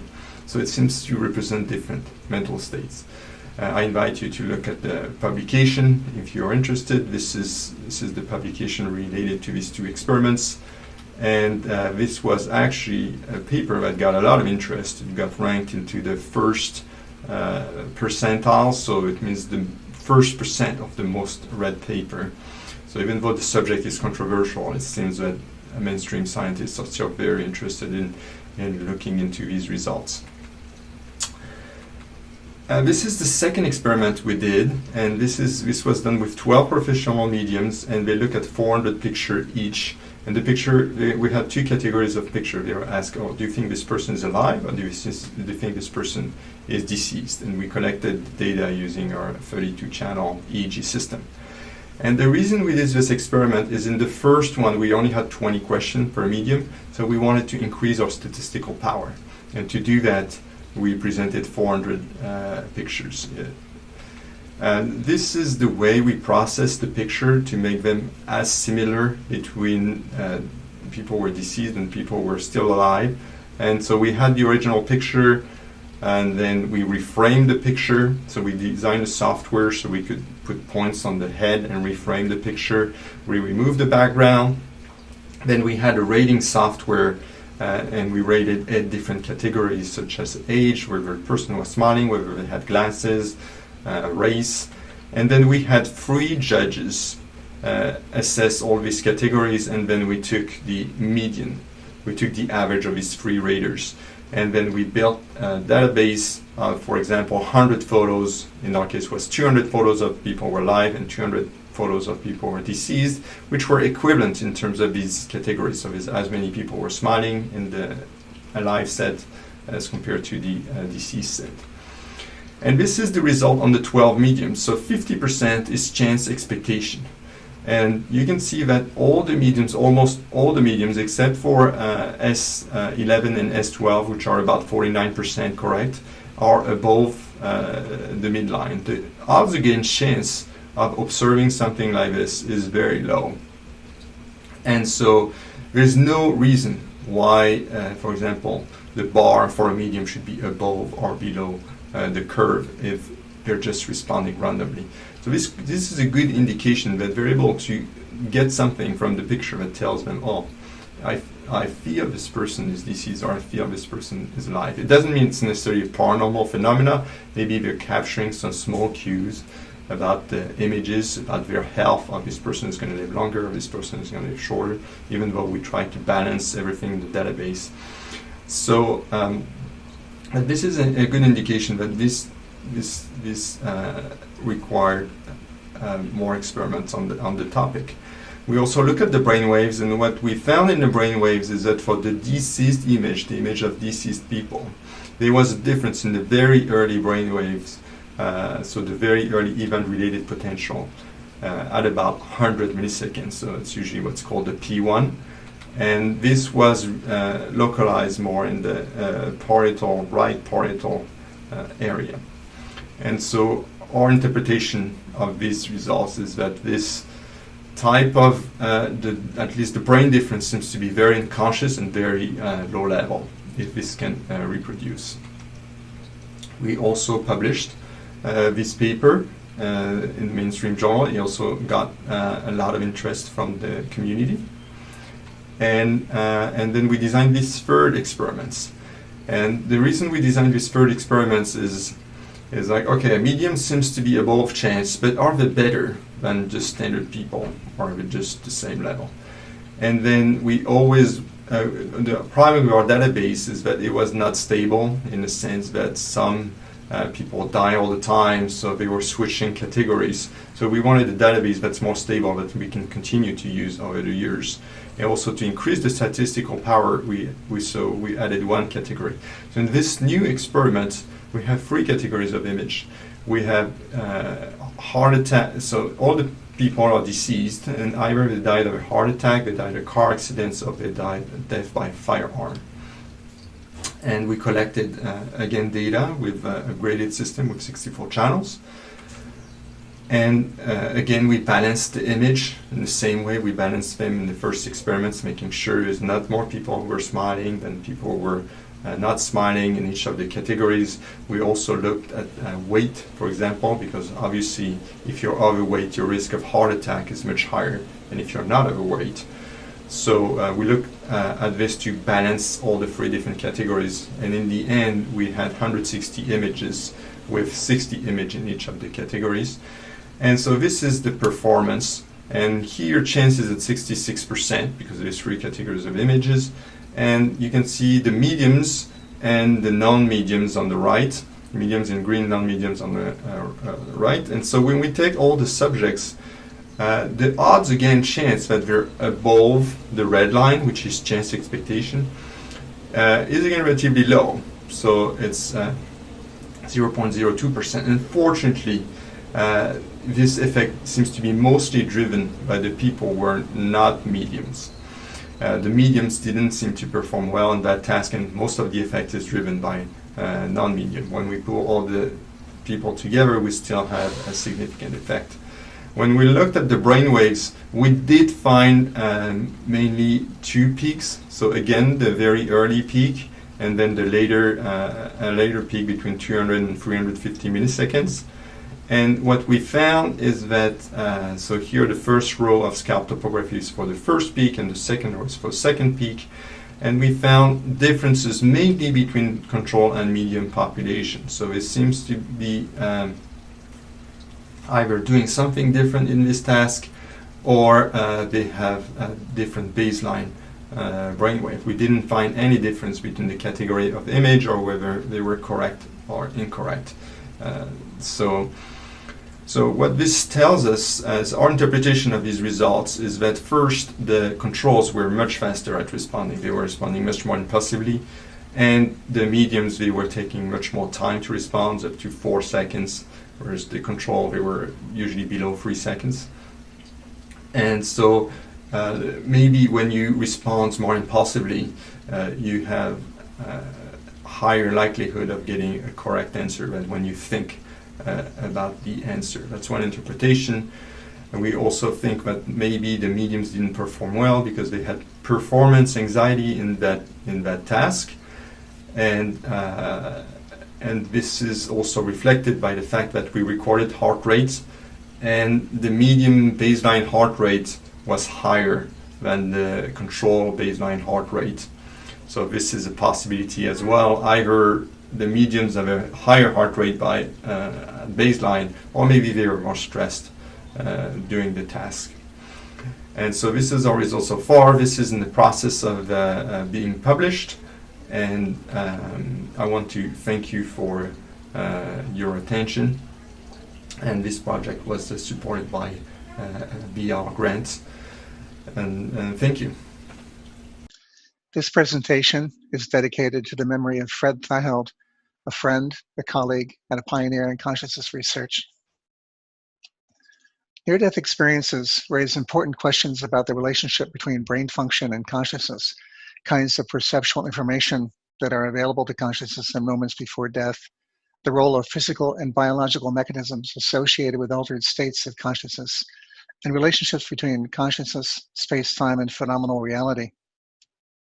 Case reports confirmed by independent observers provide compelling evidence that visual or auditory awareness during NDEs accurately reflect events in the environment.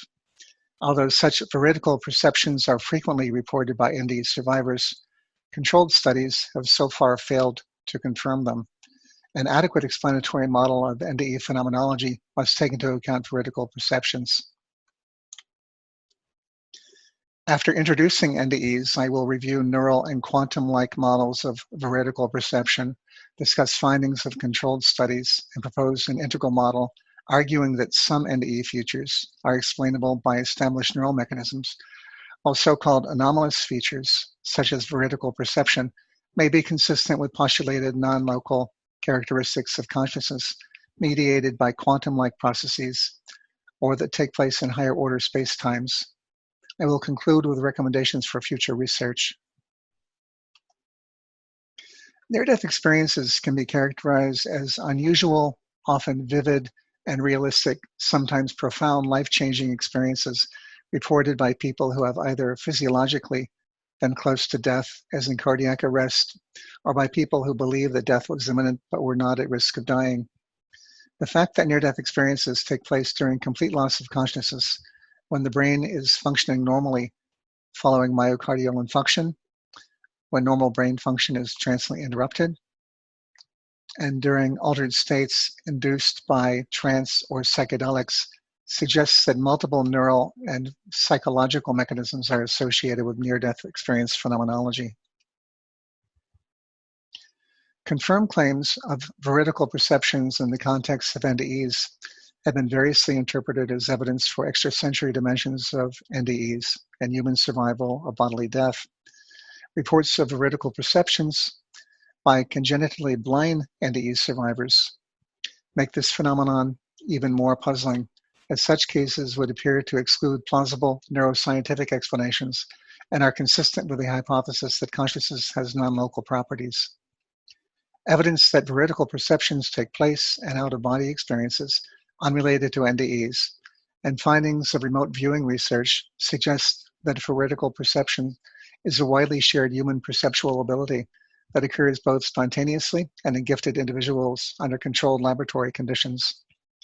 A few carefully documented NDEs that include verified claims of veridical perception during a period of complete loss of consciousness suggest that at least some NDEs take place exactly when NDE survivors believe they do. In such cases, flatlining provides a time anchor that allows confirmation that an objectively verifiable external event occurred at the same time an individual obtained perceptual information about the environment when in a minimally conscious state, while such admittedly rare cases provide evidence for a close temporal relationship between brain function associated with at least some NDEs and apparent extrasensory perception. The vast majority of NDEs do not provide potential time anchors to verifiable external events.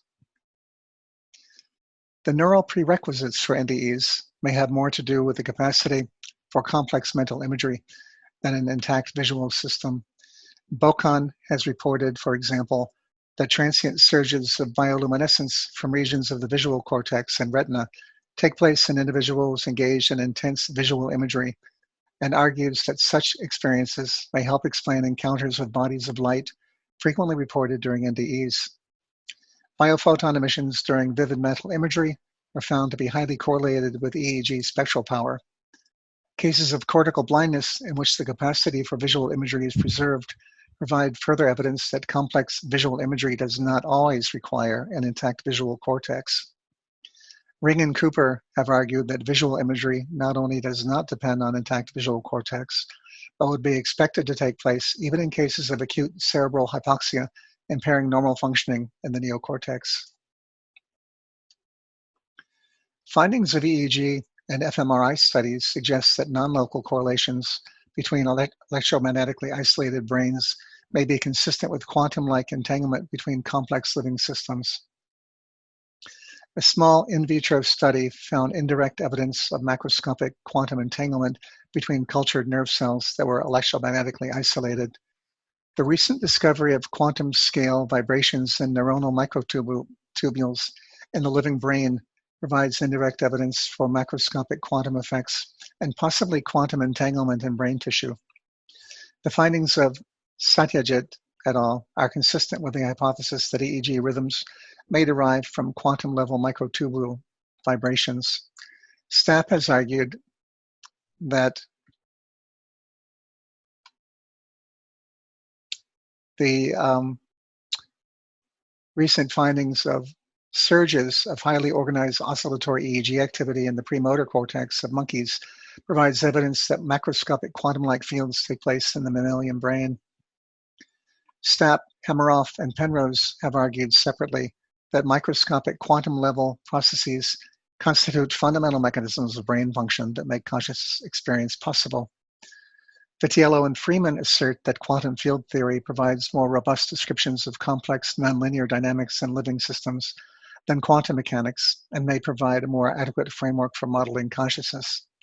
Quantum brain dynamics is a synthesis of complex systems theory, neuroscience, and quantum field theory. However, the predictions of quantum brain dynamics are not falsifiable using existing research methods. Some theoretical physicists have argued that the three dimensions used to describe space in Newtonian mechanics may be an arbitrary and incomplete description of the universe, and that reality is hyperdimensional. Hawking proposed that physical objects and processes take place in four-dimensional space-time structures called brains, embedded in higher dimensional space-time manifolds that reflect the actual structure of the universe. Assuming that human brains are embodied in four-dimensional brains, which are projected onto a higher dimensional space-time background, the properties of a higher dimensional space-time would be expected to influence the properties of consciousness, at least in some circumstances. Many writers have postulated that anomalous effects in nature are explainable as non-local or supraluminal phenomena associated with quantum entanglement or quantum tunneling, according to classical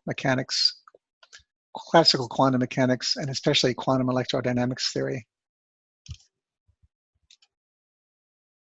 Let's move on to a discussion of case reports.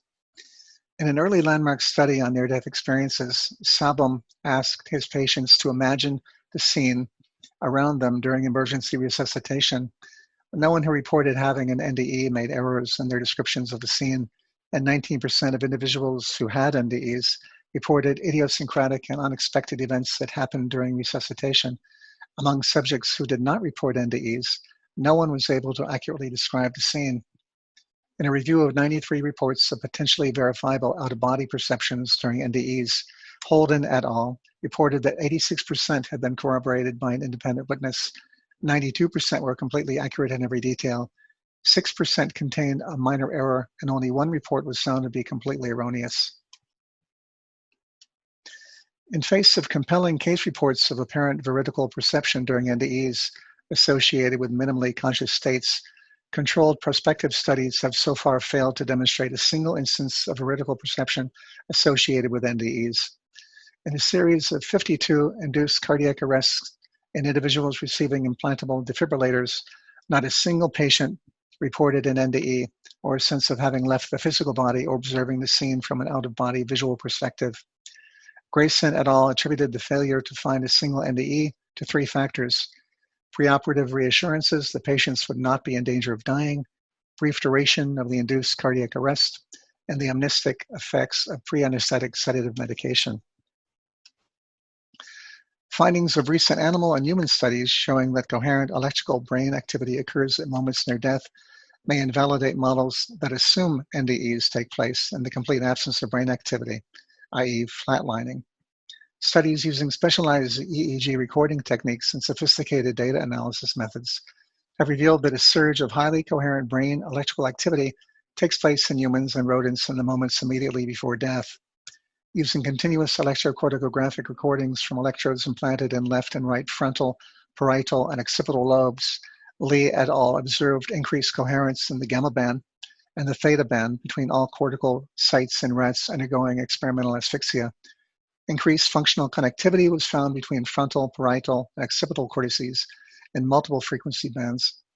Dramatic surges in the levels of multiple neurotransmitters were reported, including norepinephrine, serotonin, dopamine, GABA, and acetylcholine in both frontal and occipital cortex, and levels remain elevated as long as 20 minutes following onset of experimental asphyxia. The authors conjectured an observed 30-fold increase in norepinephrine may be consistent with transiently increased alertness, attention, and arousal. The observed 12-fold increase in dopamine may be consistent with increases in arousal, attention, and cognition and affective emotions. And a 20-fold increase in central serotonin levels may help explain visual hallucinations and mystical experiences during NDEs. The authors conjectured that the observed surge in synchronized cortical gamma activity stimulated by asphyxia signifies an internally aroused brain and supports the hypothesis that the mammalian brain is capable of high levels of complex information processing at near death. Let's move on to the AWARE studies, awareness during resuscitation. In AWARE 1, a 4-year multi-center observational study involving 15 hospitals and over 2,000 patients, Parnia et al. Investigated cognitive activity and visual perceptions that take place during cardiopulmonary resuscitation following cardiac arrest. 46% of cardiac arrest survivors had memories, 9% qualified as having NDEs, and 2% had explicit recall of seeing or hearing events that took place during resuscitation. Preliminary findings of an ongoing follow-up study, AWARE 2, using a tablet computer to administer audiovisual stimuli, include reports of explicit memories and NDEs by roughly 20% of cardiac arrest survivors. To date, only 2 to 3% of cardiac arrest survivors have reported memories of apparent awareness of external events believed to have taken place during CPR, and no one has correctly identified the visual test. Let's move on to a brief discussion about what is involved in designing a better experiment that might more effectively capture veridical perceptions that occur during NDEs.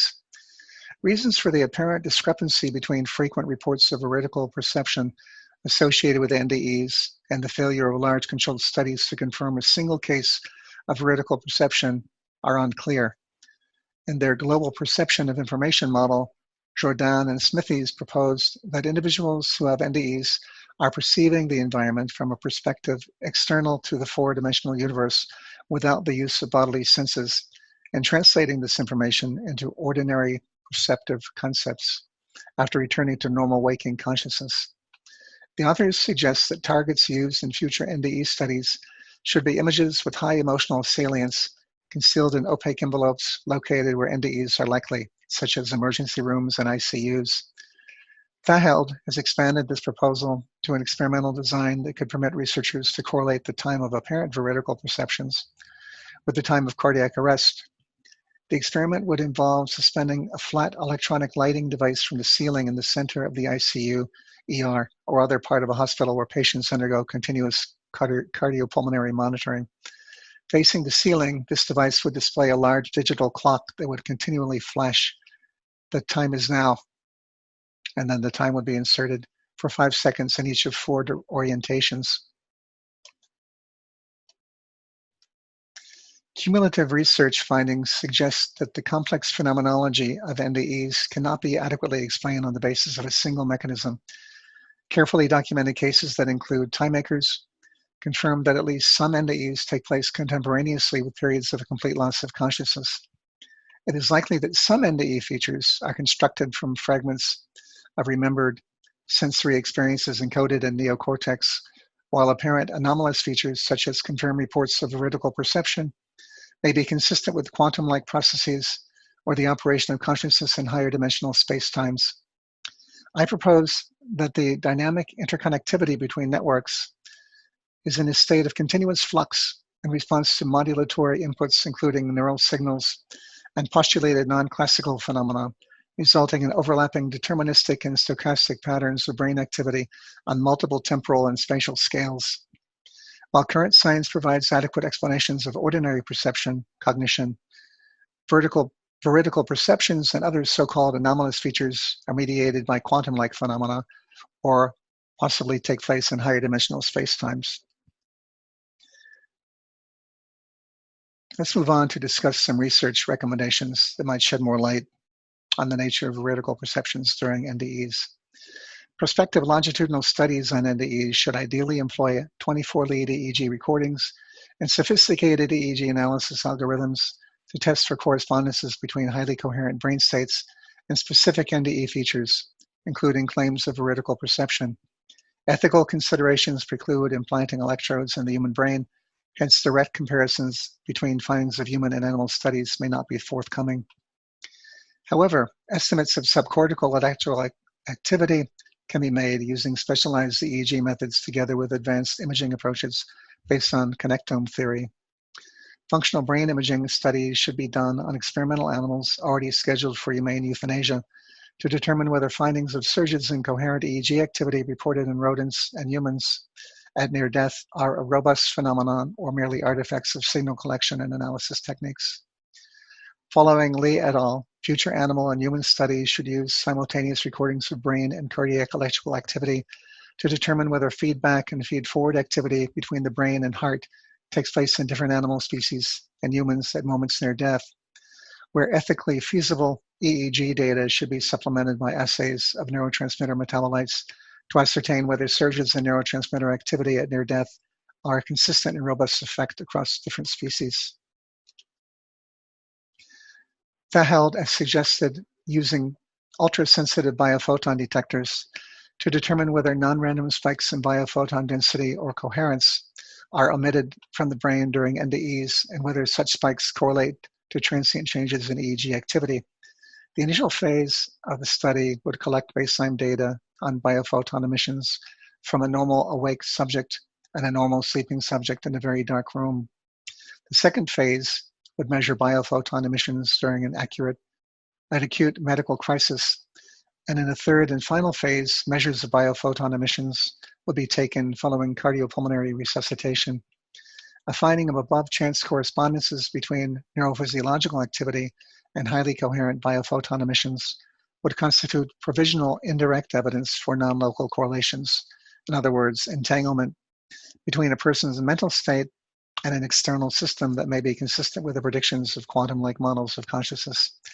Prospective trials could be conducted to test and further refine the hypothesis that consciousness has non-local properties during NDEs. I want to make a few concluding remarks. Veridical perceptions during NDEs may be consistent with implicit memories of visual awareness during transient periods of loss of consciousness, postulated non-local features of consciousness, higher order space-times, or all of these factors. I have proposed an integral model of consciousness that entails neuroscience and postulated non-classical mechanisms. Although at present it is not possible to empirically investigate the putative role of quantum mechanical or other non-classical processes in the brain, animal and human studies can be done to elucidate relationships between the timing of NDEs, claims of veridical perception, and brain function, providing indirect evidence for the involvement of non-classical mechanisms in NDEs. Thank you for your attention. Good day, everyone. My name is Scott Ventureda. I'm an independent scholar residing in Ottawa, Canada.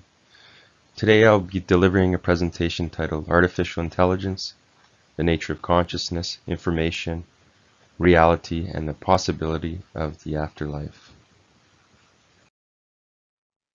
My academic background is in philosophy, theology, and economics. My PhD is in philosophical theology. My first book on the origin of consciousness provides an explanation as to how and why consciousness may have originated in our universe. In it, I integrate various domains of philosophy, theology, and science in a mutually interactive way to provide an explanation for consciousness's origin. In this presentation, I will try to demonstrate that the nature of consciousness, the nature of information, and advancements in artificial intelligence advance the dialogue on the possibility of the afterlife, even given metaphysical naturalism. I will begin this presentation by examining some key terms and providing some broad definitions of such terms. First, I will define consciousness, information, artificial intelligence, and the afterlife, as they pertain to the theme of this presentation.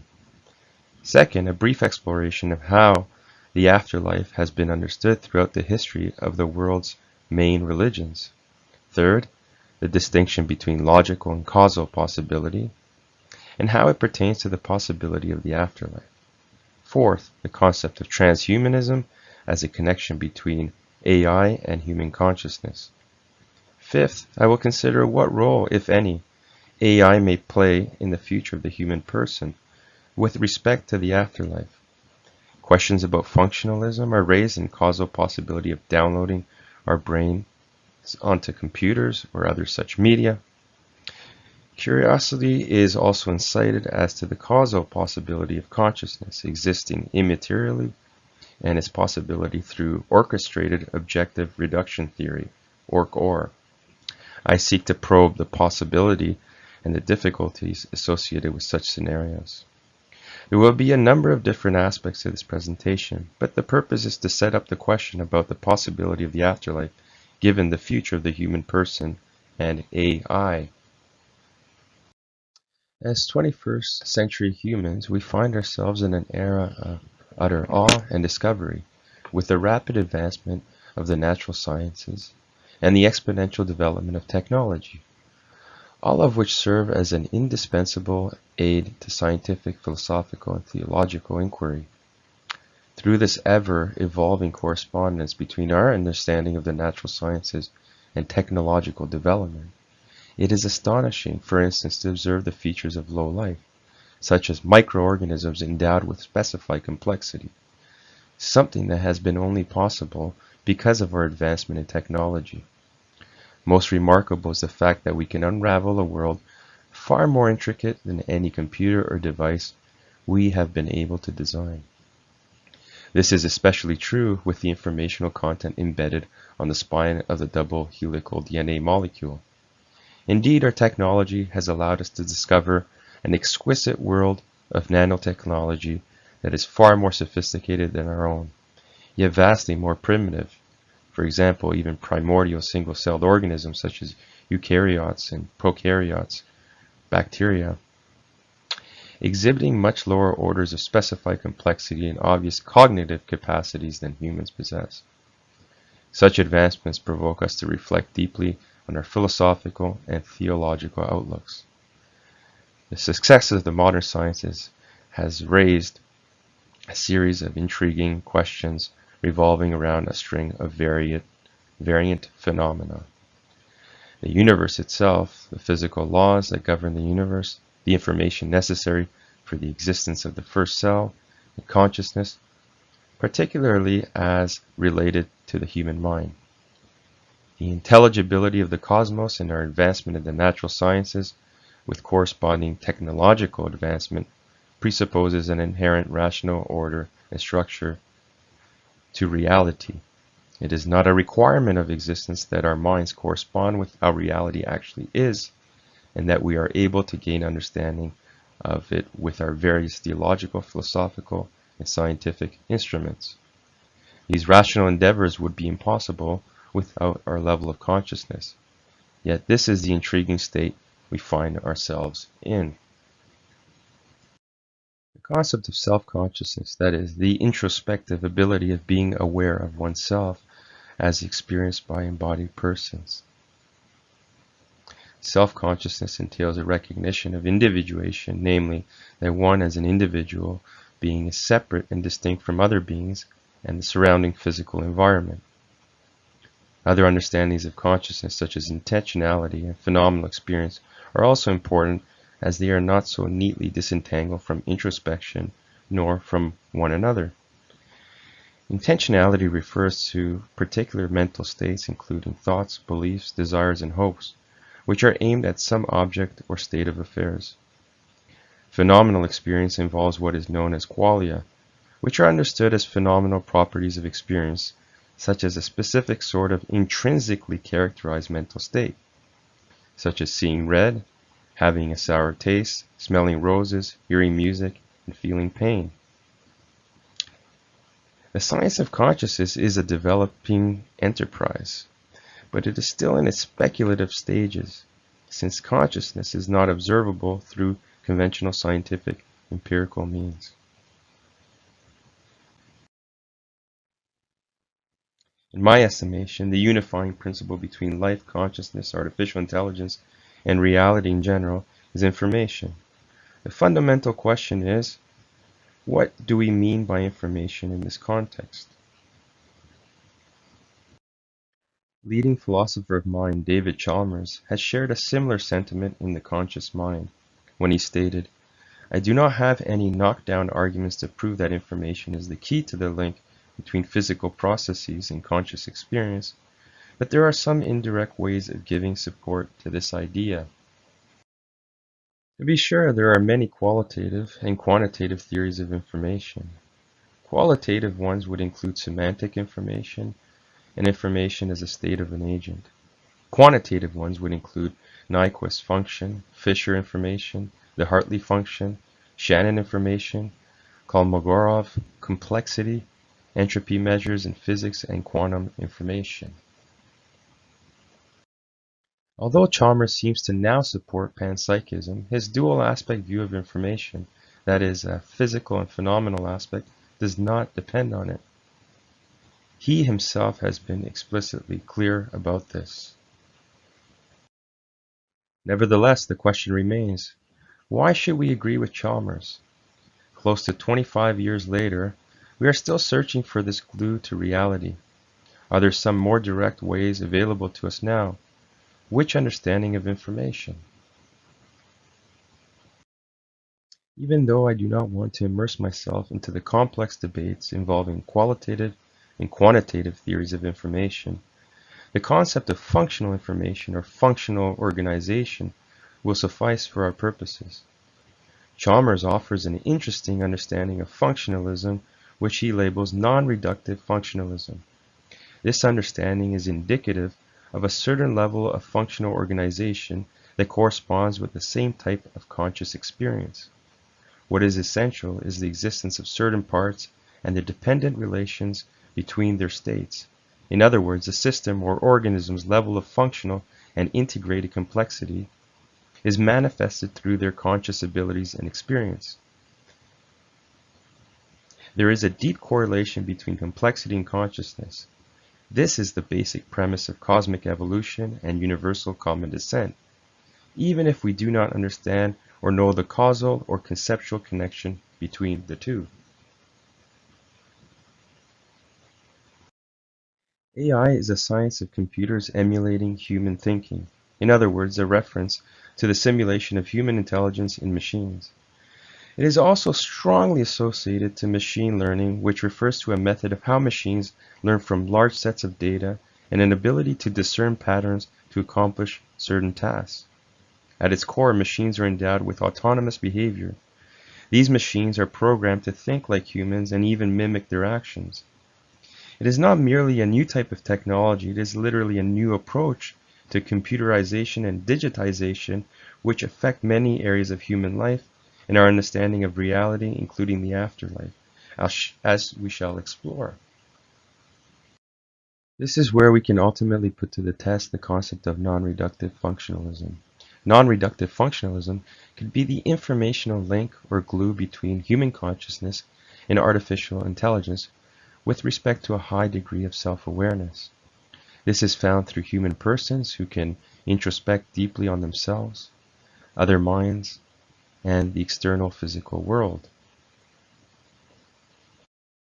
Since the science of consciousness should explain the precise relationship between subjective mental states and brain states, this is where the work of psychologist Philip Rochat is of extreme interest. Can we measure self-consciousness among humans?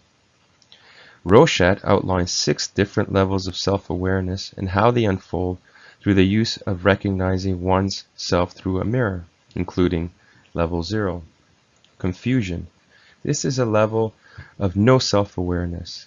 They are unaware of the mirror reflection or the mirror itself. Level 1, differentiation. When looking into a mirror, they realize the mirror reflects things and they can distinguish between their own movement as seen through the mirror and the surrounding environment. Level 2, situation. They can make the connection between movements in a mirror with their own body. What is portrayed in the mirror is linked to the self.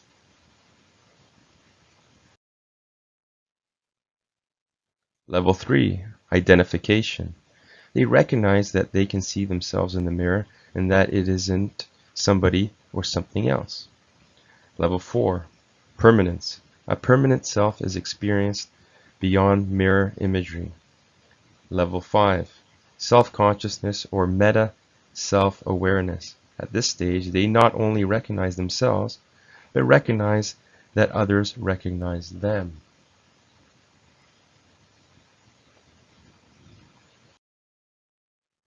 One conceivable option would be to measure the informational content of the brain of an infant or toddler at the brink of becoming self-conscious through all of Rochat's levels. Another way of measuring self-consciousness may arise through measuring the substratum of information embedded for artificial intelligence purposes, whether robotic or computerized in some way. Emulating the results found from the informational content of human brains could be transposed to digital ones, at least in principle if functionalism is true. Thus, if we could measure the informational content of conscious states in this way, then it would vindicate a sort of functionalism. The afterlife simply refers to the continued existence of a being after death of the physical body. It could be summed up through the words of philosopher and psychiatrist Raymond Moody. Life after life, that is, the conscious experience of an individual continuing beyond physical existence. Classically, the possibility of the survival of the human person after death was solely logically tenable given a dualist perspective. That is, that there is a continuance in the existence of the immaterial aspect of the person, while the physical aspect ceases to exist as we know it. In other words, a point of disembodiment. Materialist accounts have a series of obstacles even if found within a theistic framework, like in the work of Peter van Inwagen, since God can allow for this causal possibility. Whereas under a naturalist worldview, it does not seem like a plausible possibility. The world's great religions have long maintained the reality of the afterlife. The monotheistic faiths such as Judaism, within some divisions, Christianity and Islam, ascribe to the belief in a future resurrected state. However, South Asian religions such as Buddhism, Hinduism, Jainism, and Sikhism believe in reincarnation, and more paganistic beliefs, whether ancient Roman, Greek, or New Age, maintain a belief in some sort of conscious state after death. Virtually all belief systems adhere to the existence of the afterlife. However, typically naturalistic, they claim that nature is all that exists, no God, no soul, etc., or quasi-naturalistic views such as deism preclude the possibility of the afterlife. But is such the case anymore? Leaving aside the alleged evidence for the afterlife, such as near-death experiences, out-of-body experiences, and the historical evidence for the resurrection of Christ, etc., what do recent developments in AI suggest about such a possibility? New developments in AI, the nature of consciousness, and information have dramatically shifted our understanding of the possibility of the afterlife. Surprisingly, the afterlife may not be confined to explicitly spiritually inclined world views. Many philosophers would agree that the afterlife is logically possible since the concept does not involve an inherent contradiction. However, the more interesting question is whether such a thing is causally or physically possible. Something would be causally or physically possible if it does not violate a law of nature. In turn, if something is physically possible, then it could be technologically possible, even if it is at some later date.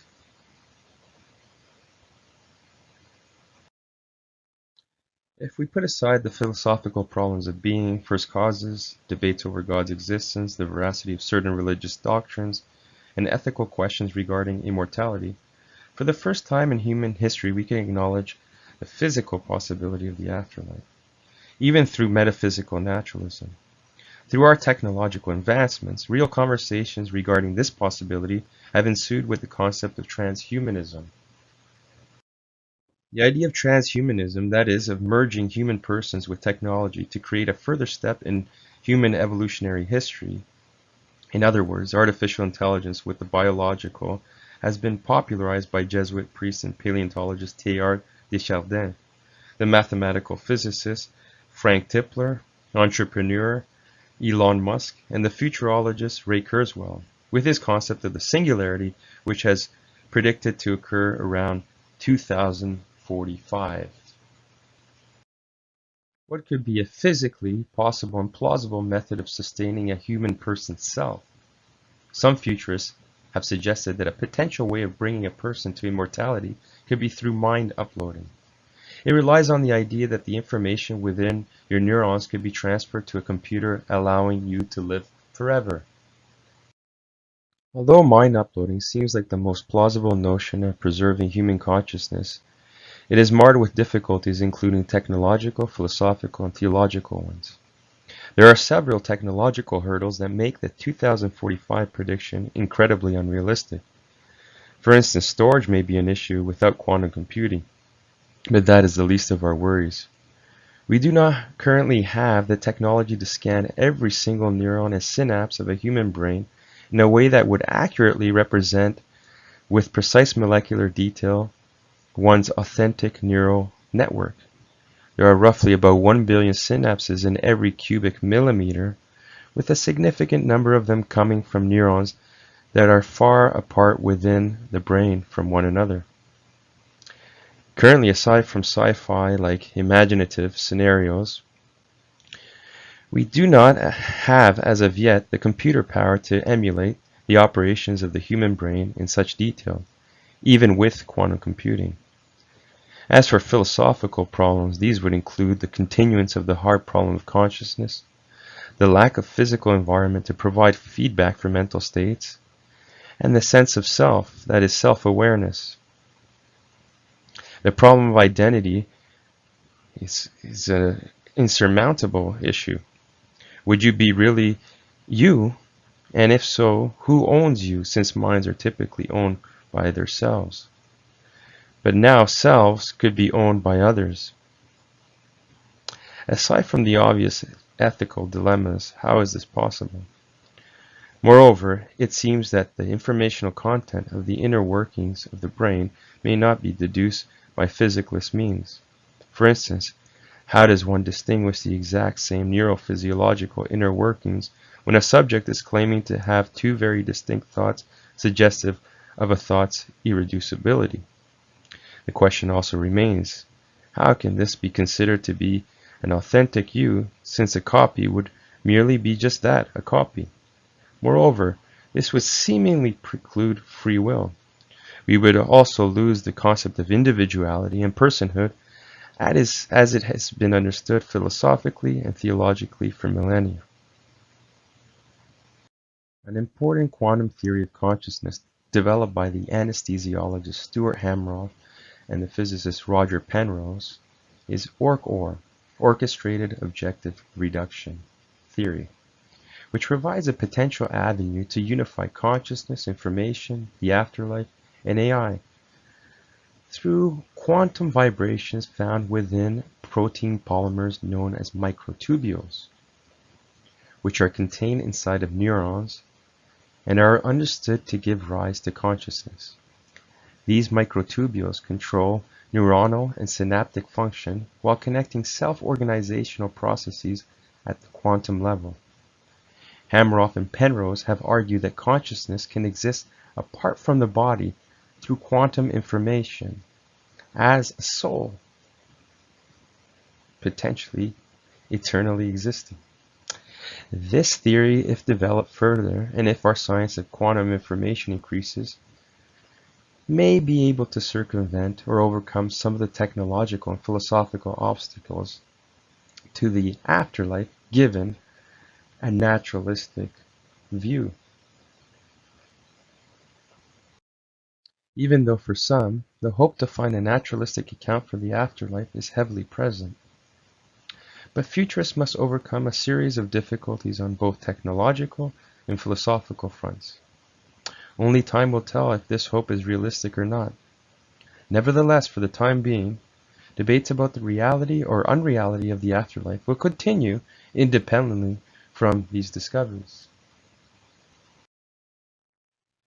And I thank you for your time, and I'll welcome some questions at this point. Hello, this is David Murphy speaking to you from Kirksville, Missouri, and try to get my share going here. Hope we're set. Here we have the title of my piece.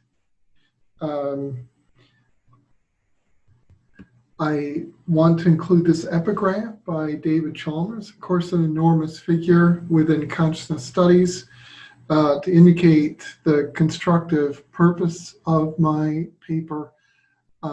This piece will be polemically focused, but I do share the broader explanatory quest. Here's my overall question. Hope to take that up over time. I can only take up fragments of that here. Very dense screen, partly blocked. I don't know how to unblock it there, but this conveys a very, very brief sense of the discussion that I use as a point of reference. I'll return to a couple summaries later. And here in short is my argument, especially that last bit: explanationists need not abandon their advocacy due to the kind of internal critique suggested by Sprivik. Pluralist explanationism suggests a promising path forward. There are a number of preliminaries that I need to provide, saying what explanationism is. It's one crucial one, and I draw from a kind of minimalist description by Peter Lipton, who can be taken as a paradigmatic explanationist. Another preliminary part, what is the extended mind? Andy Clark and David Chalmers are co-inventors. There is the extended mind, and then there's a more modest version. So there's Heck and Hemp described there on the screen. The first making a constitutive claim, the second merely a causal claim. What does this have to do with the ontology of consciousness, the focus of our session? All that's debated. There are plenty of folks, including Elva Noe, who want to extend the extended mind hypothesis to consciousness. Strikingly, Clark and Chalmers themselves resist this extension. To return to the targeted discussion, I say there are three prongs. The first has to do with a question raised by Peter Lipton upon hearing a lecture by Andy Clark in which he's providing examples that is to lead to belief in heck. And Lipton asked,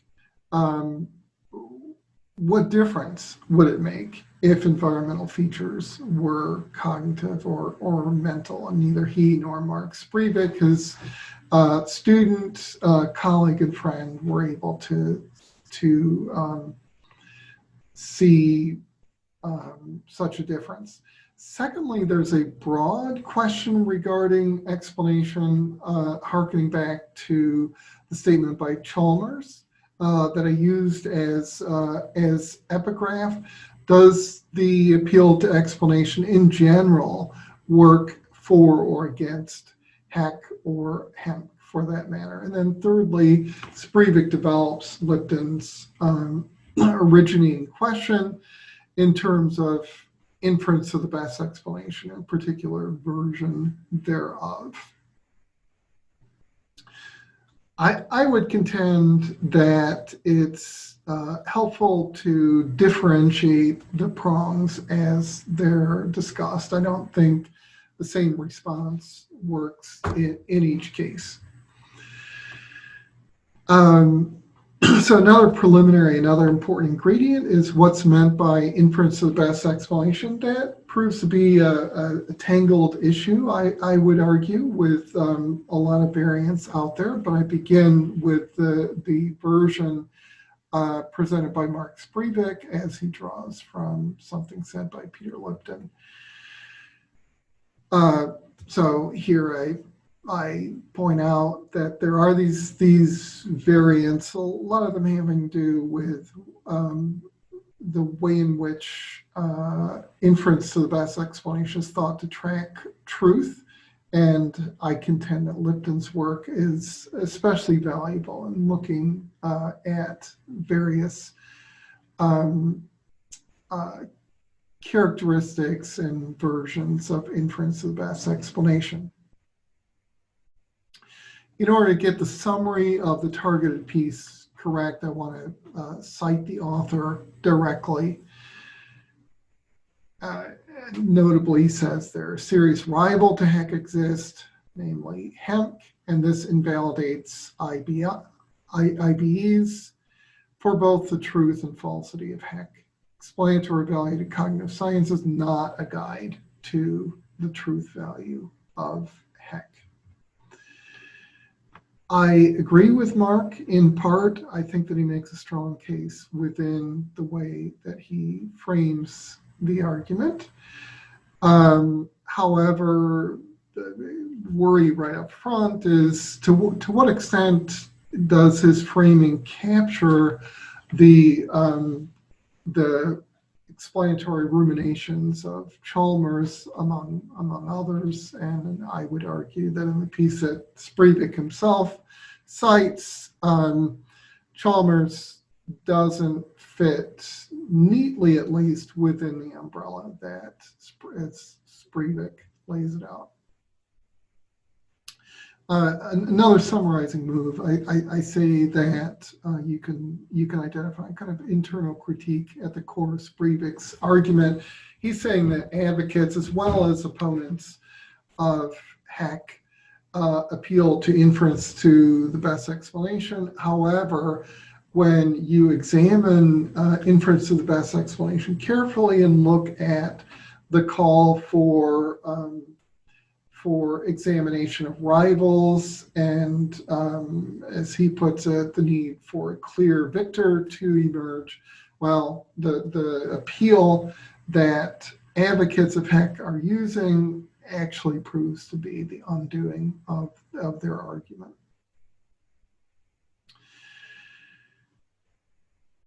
So I'm wondering whether advocates or critics of heck and hemp really need to adopt the strategy that Sprivik proposes. And I argue that there are a range of tools and resources within explanationism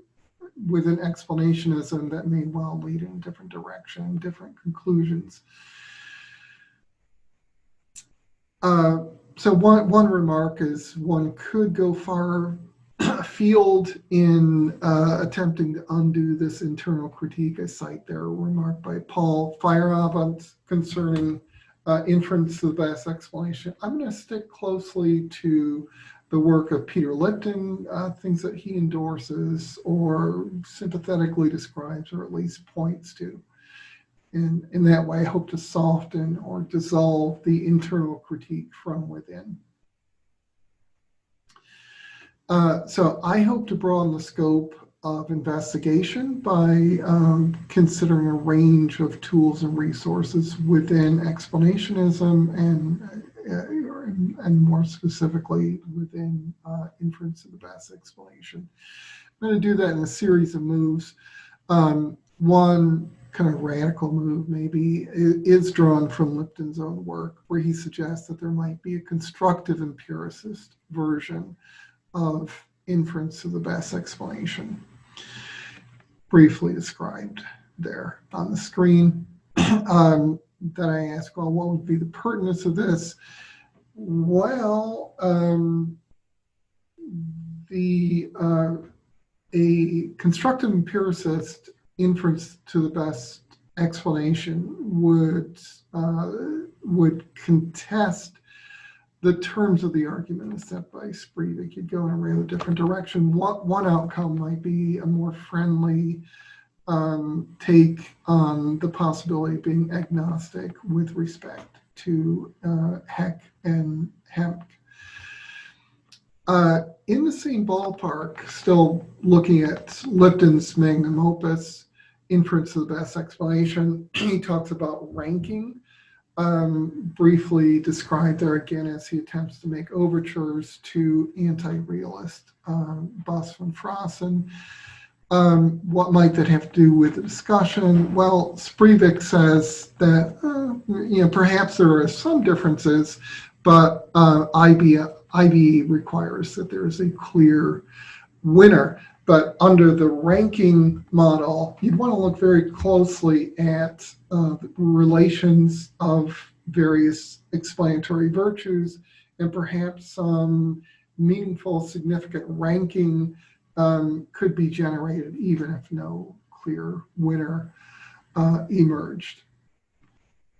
Thirdly, I briefly introduce abduction as a form of IBE, at least according to some. Cheryl Spreevik, for instance, and I ask what that might have to do with the discussion.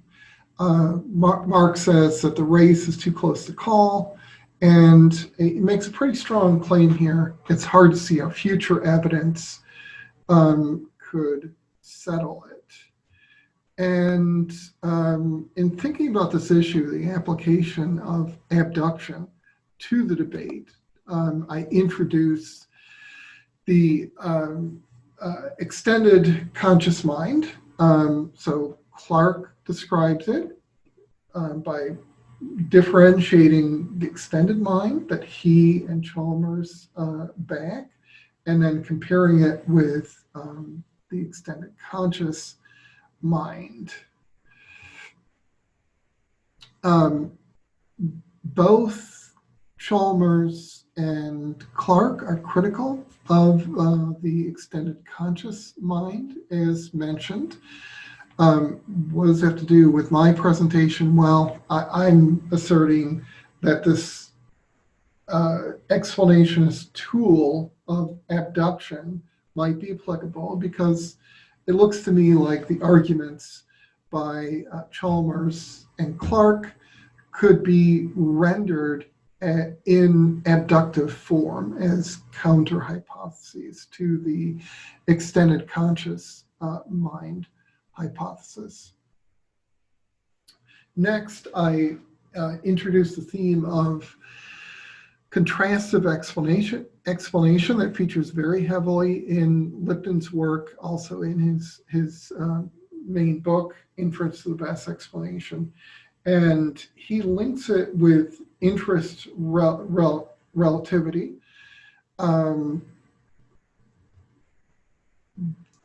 I give a particular example of it as Lipton describes our theme for the day, consciousness.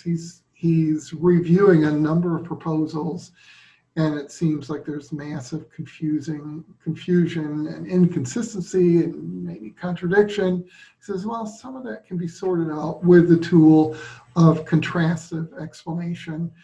And he asserts that maybe in some cases, apparently incompatible answers are really different, but compatible answers to different questions. And as he discusses the theme of consciousness and contrastive explanation, he draws a connection with what he calls explanatory pluralism. And that phrasing, it influences me in speaking of explanationist pluralism. Interim question here, an uncomfortable question. Well, why am I talking about Lipton so much? Because doesn't his what difference challenge undo the kind of argument that I'm trying to make? And provisional inadequate response here is that Lipton's work is rich and multifaceted, suggesting various directions that one might take. I regard revision suggested by Chalmers as the most promising position to consider. That response comes after Peter Lipton's sudden and tragic death. And I would suggest delicately that we don't know for sure how he might have responded to that proposal. We do know that Sprivik is critical to the essay in which Chalmers makes the revision. Can report for myself as a pluralist explanationist, much influenced by Lipton, and I see a lot of merit to Chalmers' revision. And I think that my sense is fueled by various themes within Lipton's work, as well as appeals that he makes to preceding sources. So there's a lot more explaining that I should do concerning the example of Otto and his notebook featured in Clark and Chalmers' original extended mind essay. There's a ton of debate about that essay and this particular example, and in reviewing the essay 10 years later, Chalmers suggests, well, maybe we shouldn't be afraid of a little revisionism, and perhaps in response to criticism, we can draw a distinction between focusing on why does Otto reach for the notebook, in which case maybe we should concede that, well, there doesn't seem to be an extended belief. Hemp works perfectly well there. But for other explanatory purposes, when thinking about Otto, it does make sense to invoke Heck. So Chalmers is saying, well, depending on the interest that one has, or this is how I read him, one is going to focus on different questions, and those are going to have somewhat different answers, but they're compatible with each other, and each answer has application within a different context. Sprivik is not enthusiastic about this kind of move. He focuses more on a comment made by Clark in the ballpark of going between different explanations. He worries that there's a loss of tracking the truth and that explanatory properties are toothless. So a lot of sorting out to be done, including thinking through the reference by Lipton multiple times to the work of Bus van Fraassen and Alan Garfinkel on this topic, and how he makes their discussions of contrastive explanation his own.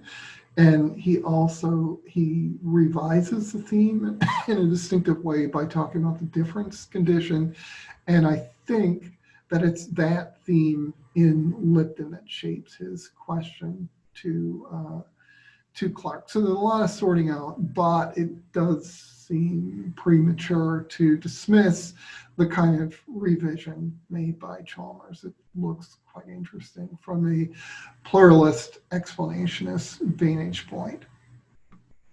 Finally, a massive theme I'm going to very quickly introduce in reviewing the work of Bas van Fraassen, a great critic of inference of the best explanation. Lipton says at the end of his 10-page essay that he finds himself being a pluralist without being able to articulate even quite what that is.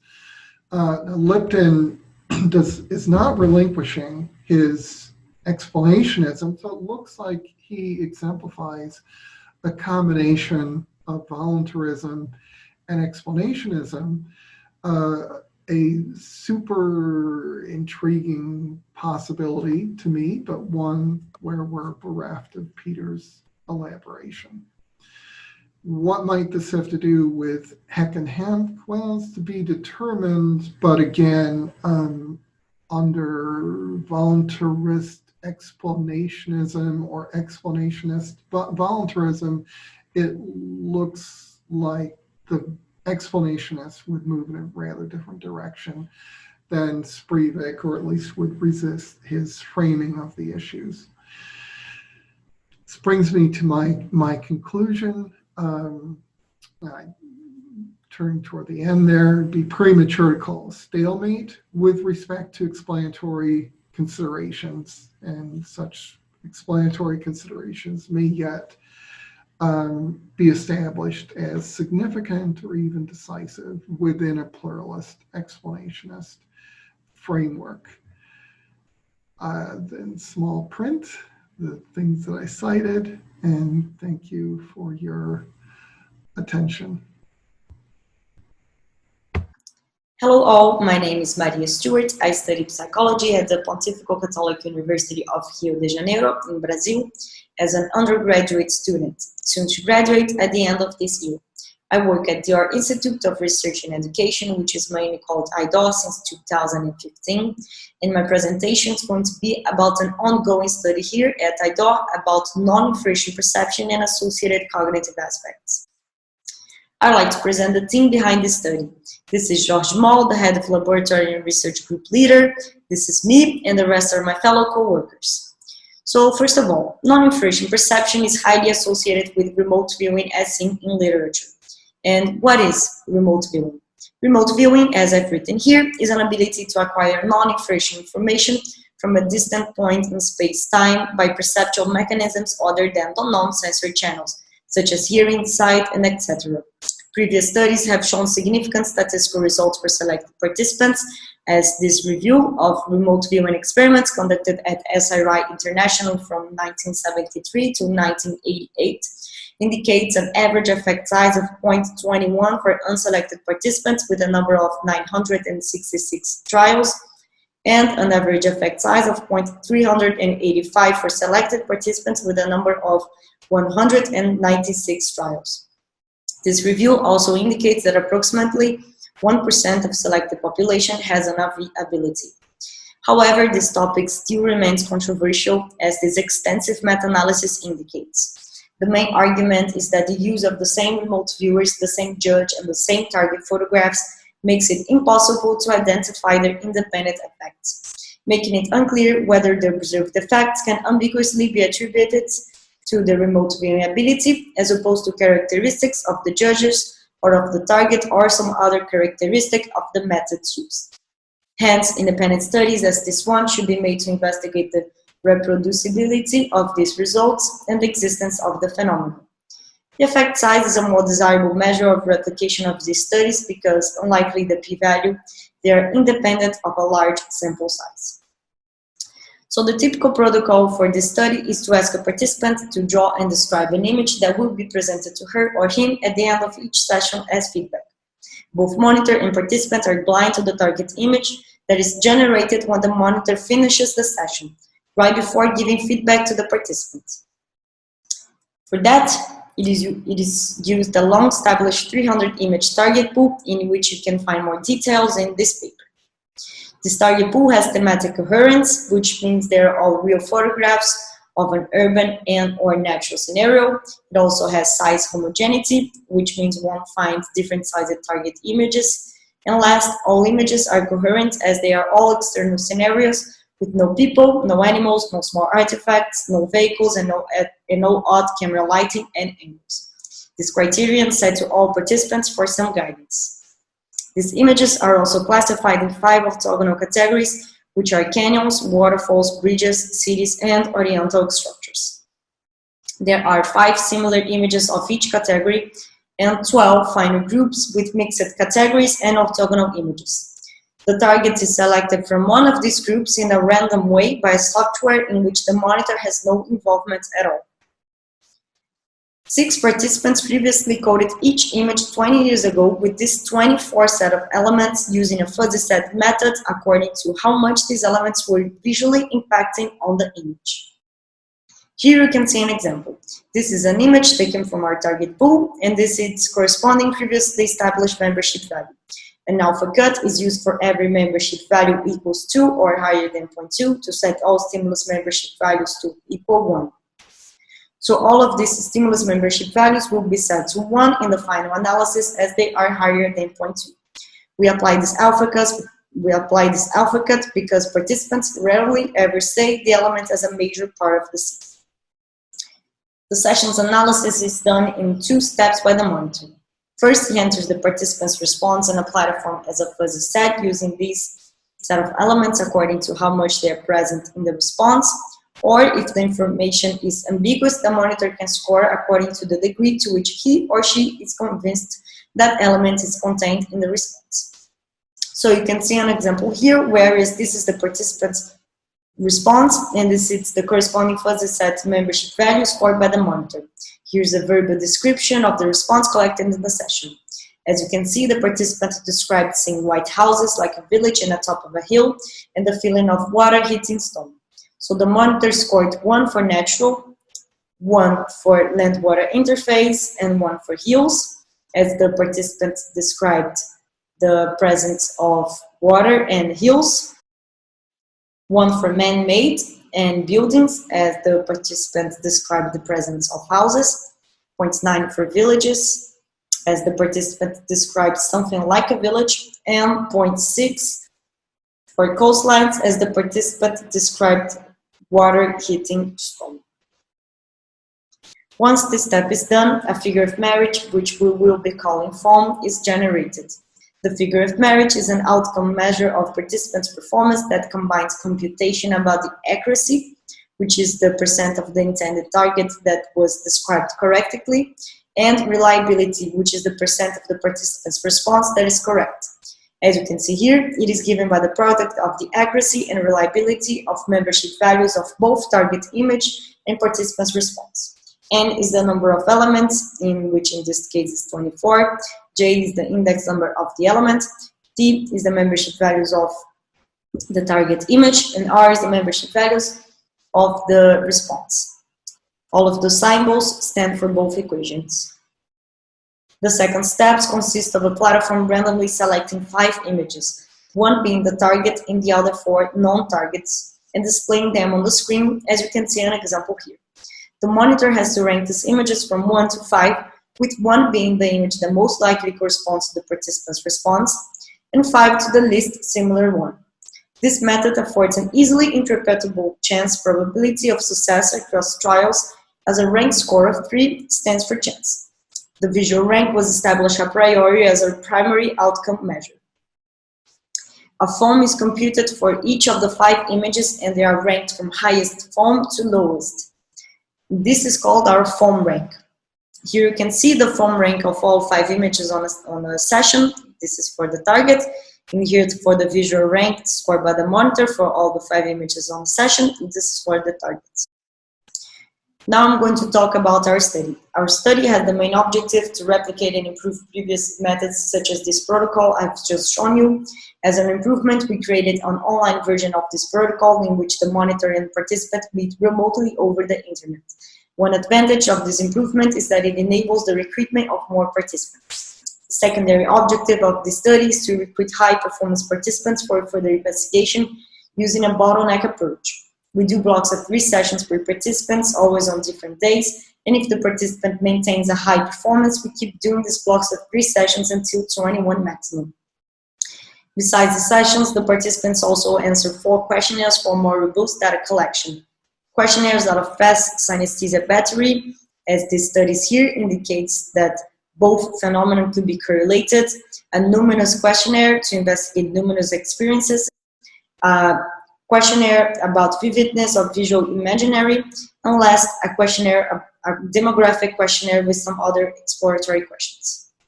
We also had 3 monitors involved in data collection.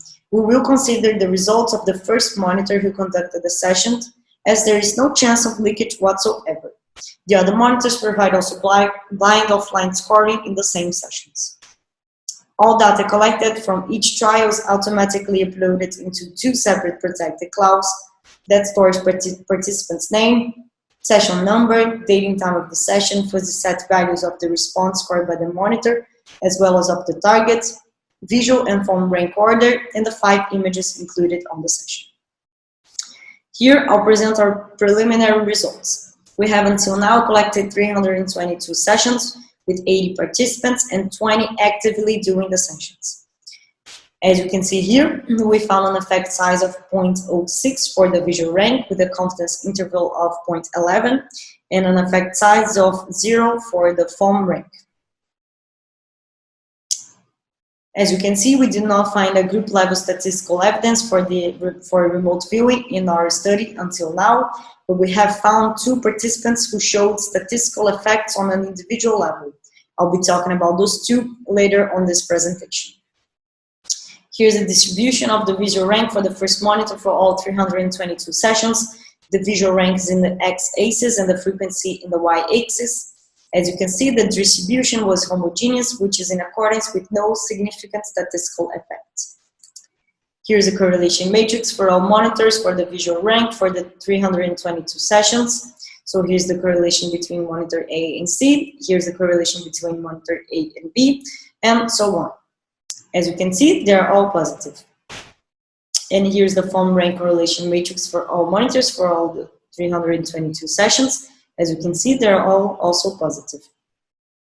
As I said earlier, we found 2 high performances participants, participant 2 and participant 18. I'm going to show you their results and some examples of a high score and low score sessions. So these are the results of participant 2. Participant 2 completed all 21 sessions with an effect size of 0.52 and a confidence interval of 0.43. This is the distribution of the first monitor who ranked all the sessions for the visual rank for the 21 sessions of participant 2. As you can see, the first monitor scored mainly around 1. And here's the correlation matrix for all monitors for the visual rank for the 21 sessions of participant 2. As you can see, they are all positive. And here's a form rank correlation matrix for all monitors for the 21 sessions of participant 2. Here's an example of a high score session of participant 2. I've translated what he described to English, as you can see in the colored blocks. The participant described the presence of a sun or a moon, a grid structure, a steel or another kind of structure, green and blue as predominant colors, train trail, a building, or a tower. This is the target image generated on the session, and the session got a first place rank score for the visual rank for all monitors. This is an example of a low score session of participant 2, whereas this participant described the V-shaped image interpreted as 2 mountains or a valley. Underneath there is a tapering lake or a trail. There is a fog in the background behind the V-shaped image, and mountains are made of stone and floor is made of stone and soil. And this is a target image generated on the session, and the session got a 5th place rank score for the visual rank for all monitors. Those are the results of subject 18. Subject 18 is actively doing the sessions and has completed until now 14 sessions with an effect size for the visual rank of 0.68 and a confidence interval of 0.52.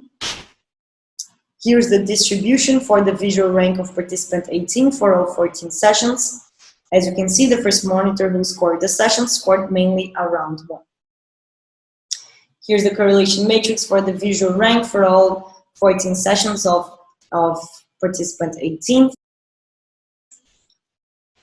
And this is the foam rank correlation matrix for all monitors for participant 18 for all of 14 sessions. Here's an example of a high score session from participant 18, whereas this participant described seeing something pointy that called his or her attention. The participant also said it could be a city with a church or something like that he also saw from above, and that it may also have streets. This is the image generated on the session. This session got a first place rank score for the visual rank for all monitors. Here's an example of a low score session of participant 18, whereas this participant described the presence of waterfall with a lot of water and seeing it from above. This was the target image generated on the session, and the session got a 5th place rank score for the visual rank for monitor A and C. Even though these two participants have a statistical significant effect size at an individual level, further testing of these selected participants will be necessary to replicate their results using more sessions. As I have already said, our study is ongoing, collecting more sessions with these selected participants, as well as recruiting more participants to join our study. Thank you very much. This was my presentation about the investigation of non-information perception and associated cognitive aspects, an ongoing study at your Institute of Research and Education. My email is this one. Feel free to contact me if you'd like to talk about the study or if you have any questions. Thank you very much.